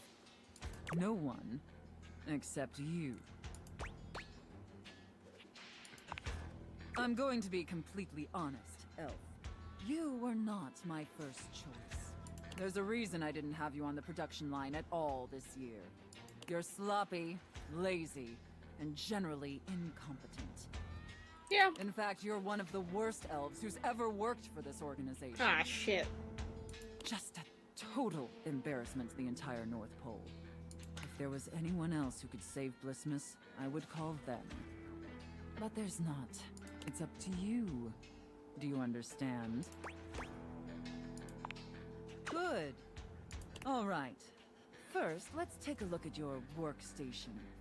Dear God, this is where you work? This is a sty. Moldy gingerbread houses, half-eaten candy canes. Okay, now she's actually calling me out. I'm uncomfortable. Unkempt, unprofessional workspace. You are beyond disgusting, and you should be deeply ashamed of yourself. Tell me how ashamed you are, Elf, or you're fired. Yeah. Such a pathetic and insincere response. It's painfully clear you're not taking me or this position seriously. And you're insulting I do every have like plates hard-working of elf that half-eaten food around, so that one hit a little bit closer to home. You must be punished for this insolence.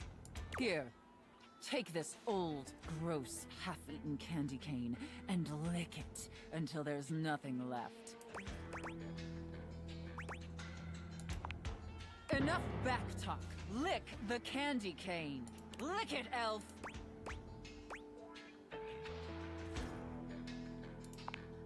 Very good, Elf. You may be pathetically incompetent as an employee, but watching you lick that candy cane pleases Santa greatly.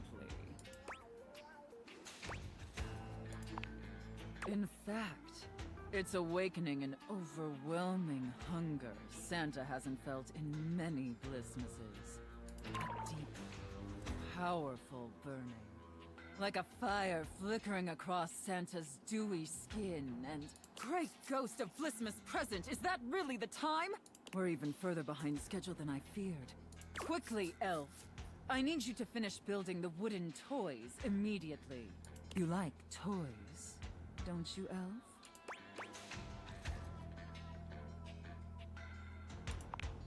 I knew you would. Now quickly, grab your hammer and nails and get to work. That's it, Elf. Nail that wood. Nail that hard, hard wood, you pathetic, worthless elf. Harder!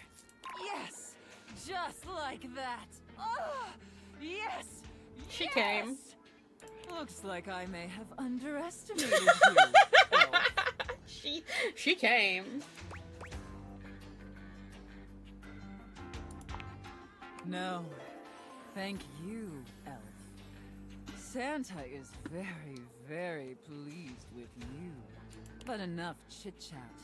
There's still much we need to do. Scream is in danger. Now take the wooden toys over to the gift wrap station. That is also true. They need to be properly wrapped before they can be distributed. Quickly! Now wrap the presents using this silk ribbon. Tie them up tight. Real tight. I want them tied so tightly that they're losing circulation. Do you get me, Elf?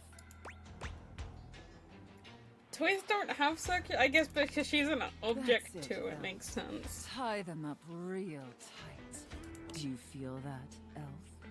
Do you feel how tight those ribbons are? I imagine anything tied that tight would be completely immobile, trapped, and utterly helpless. Can you imagine that, Elf?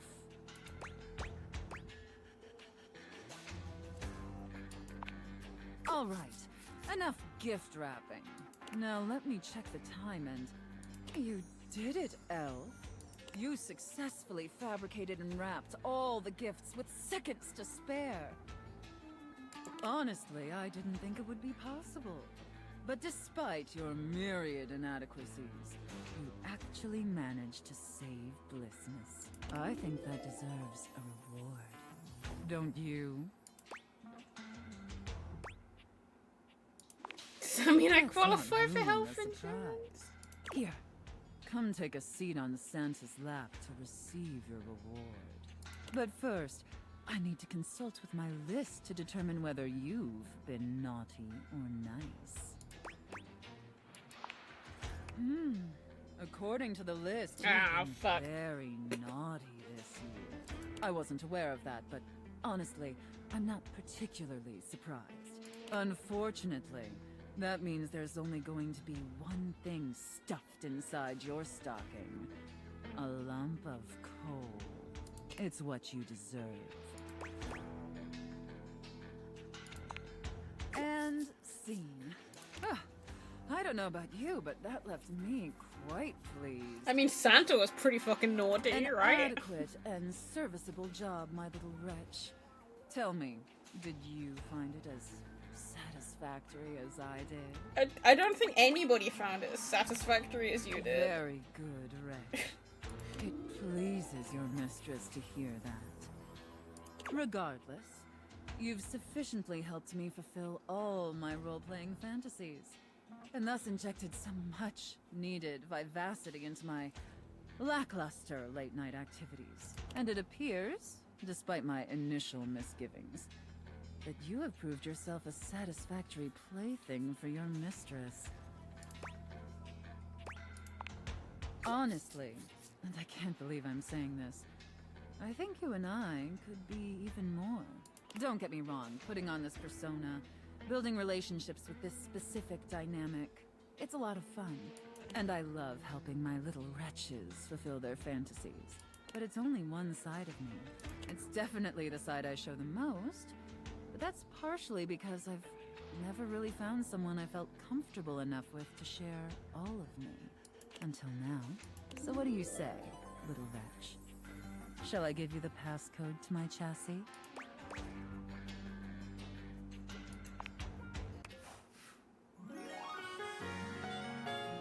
Wait, won her over. You can unlock my chassis anytime, my little wretch.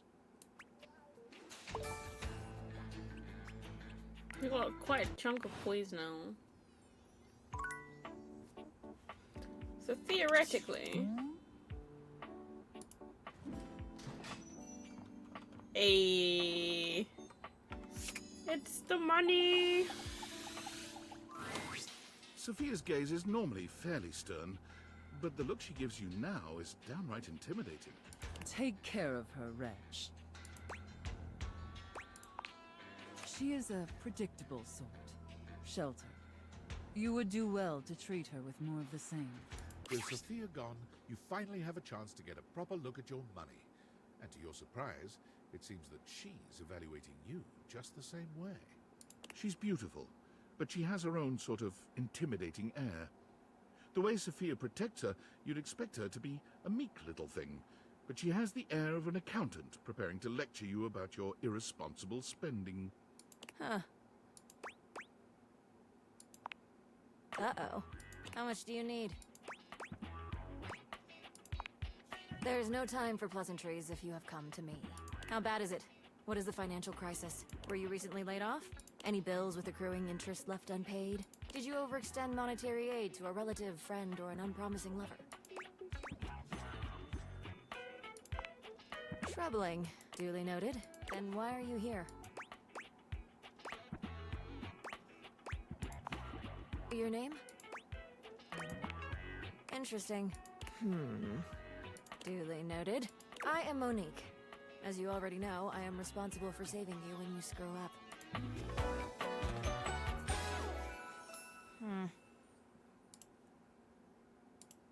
She seemed kind of sassy. Please refrain from speaking to me unless you are in dire need of accessing your emergency funds. No, I am busy. As I sit here in my safe, my value remains unchanged, save for the rigors of inflation. Leave me to the vagaries of the free market? That would be very dangerous. The quantity of me here constitutes your entire savings, which you should consider as a short-term emergency fund. As you are presumably still getting paid from your employer, you should only consider investing once there are 3 to 6 months worth of expenses saved here. Leaving this safe is unthinkable. Do you understand? I am now stating that any advice and counsel from me is of my own opinion and not of a professional's. Now, to proceed with your question. Depending on your lifestyle and goals, adjust your personal spending to a minimum. Let's say about 10% or less of your paycheck. Then after paying the necessities like rent and utilities, see what remains and save accordingly. Also, get fewer home deliveries. The extra fees add up to a substantial amount. You can find more in this simple budget spreadsheet I've put together. I must go now. Goodbye. Thank you. I think.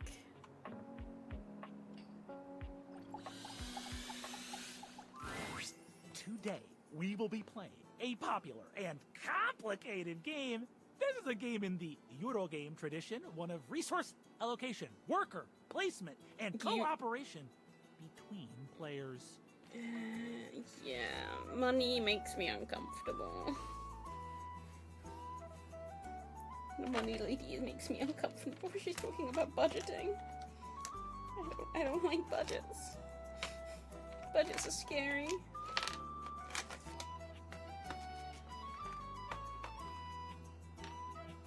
It's based on the 20th century dairy wars between England, France, and Belgium, called Cream Capitalist. I'm incredibly bad with money. I have so much credit card debt. We will both attempt to outproduce the cream that the other is attempting to make. Would you like to hear the rules? I'm so excited to speak for a very long time! Ow. I'll have it paid off in about 6 months. It's okay. Parker does indeed speak for a very long time. It's actually kind of important spending to roughly have 45 minutes going into excruciating detail about some the different debt. rules and sub-rules for each scenario, including the expansions which, as far as you can tell, aren't being used. I'll play as Belgium, which has a +3 bonus to currency exchange, which means you can be either England or France. Which will you choose? Huh, that's definitely a bad move. In the Cream Capitalist Championships, England is well known to be at a disadvantage because of the cow wandering exploit. Think of the exploit! Begin! Parker distributes the pieces, a 10-minute process. You receive 5 cards with various types of cream-making machinery on them, 6 bulk cooling tank pieces, 24 cream maker worker pieces, a pasteurization token, and 8 or 9 things you can only describe as shapes.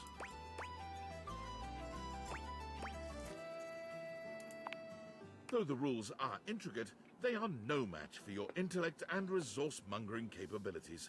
I'll go first so you can see how a turn usually goes. It consists of 5 phases! Parker does a mathematical dance between placing workers, spawning new factories, and gathering new resources to then place again. Chits and chips fly through his fingers, and it serves to remind you just how well made the pieces really are. That's my turn! I'm prioritizing fermentation technology, the last step in the cream-making process. Now you go.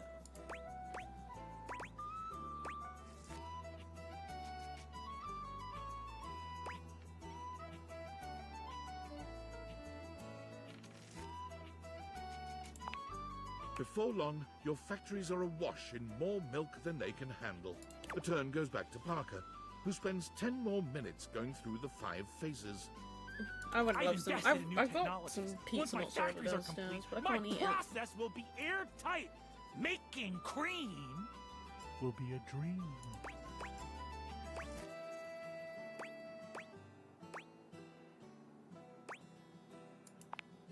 Okay, I get the hint. I won't send any burglars your way. You and Parker seem to be neck and neck in cream production and milk gathering. You've made it to the solstice season, where your respective countries' production will finally be scored. At turn 14, you see a critical opening.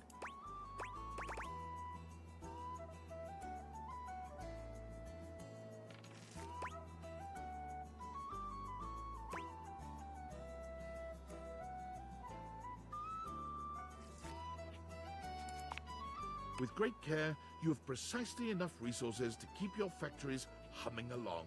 And in the final turn, you ended up with 96 creamery points to Parker's 94. Well done! I won all of his games. Let's go. Win! I can't outdo the Milkmaster. I will see you next time for our relationships. Ultimate dice roll.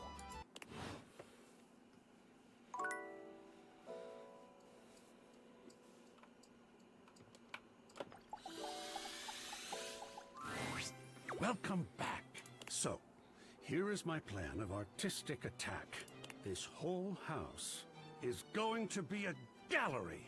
Right now, I have 4 pieces I'd like to display, and we have 4 really excellent pieces of wall real estate to make use of.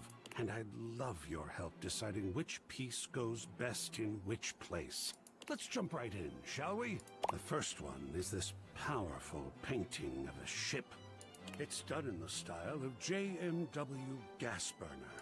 He was actually quite troubled. That should go near the bottled ship, right? So moody. Shall we talk about it?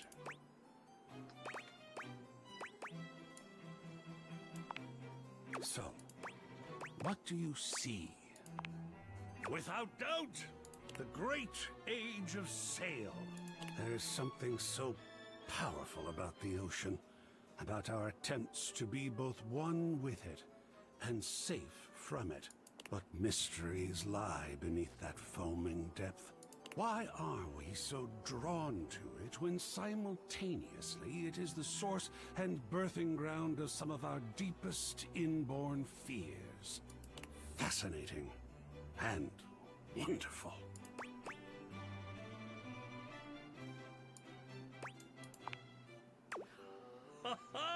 I'm sure there will be folks who look at us in the here and now and think that we were nuts too. I mean, I am nuts, so... This kind of art is amazing in that it can capture a psychic perspective as well as a visual one. Do you think we should display this one? Now, on to location.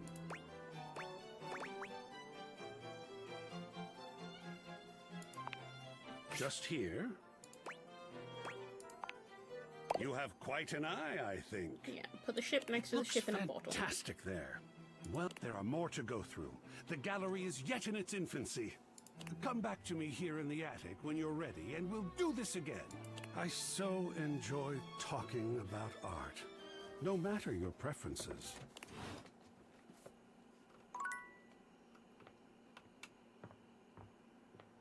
Aww, they put it in front.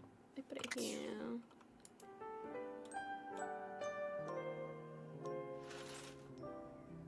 Oh, and there's the university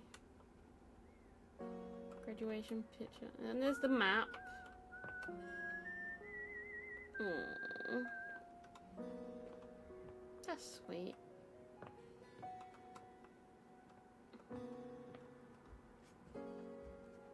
My parents and my university degree.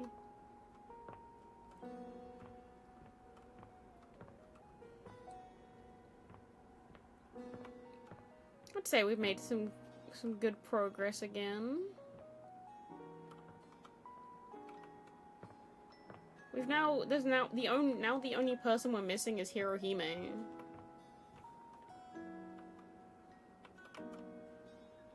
There she is. I just don't know how to get her because the painting's nostalgia.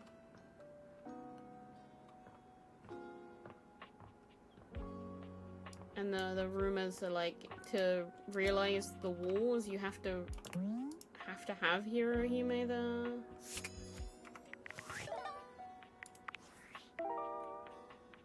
In order to realize Wallace, it seems you need to speak with Hirohime. And Lady Memoria mentioned there is an anime lady who plays tennis out there. It's the only rumor we have left.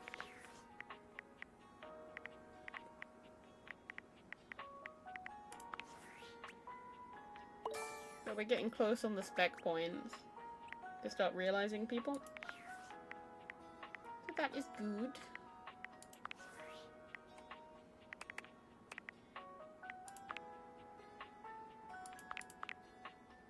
Alright, I forgot I have like the art book. And music. With the character music.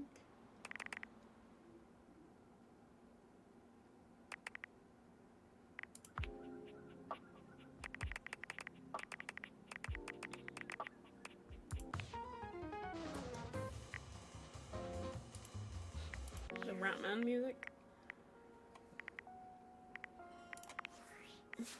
Yeah, we made some good progress. We now have 35 people that love us, 16 friends, and 5 people that hate us, and 2 people realized. And we've seen 101 people.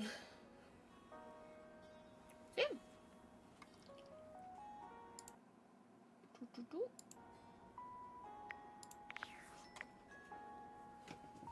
So I hope you guys have enjoyed the stream for this evening.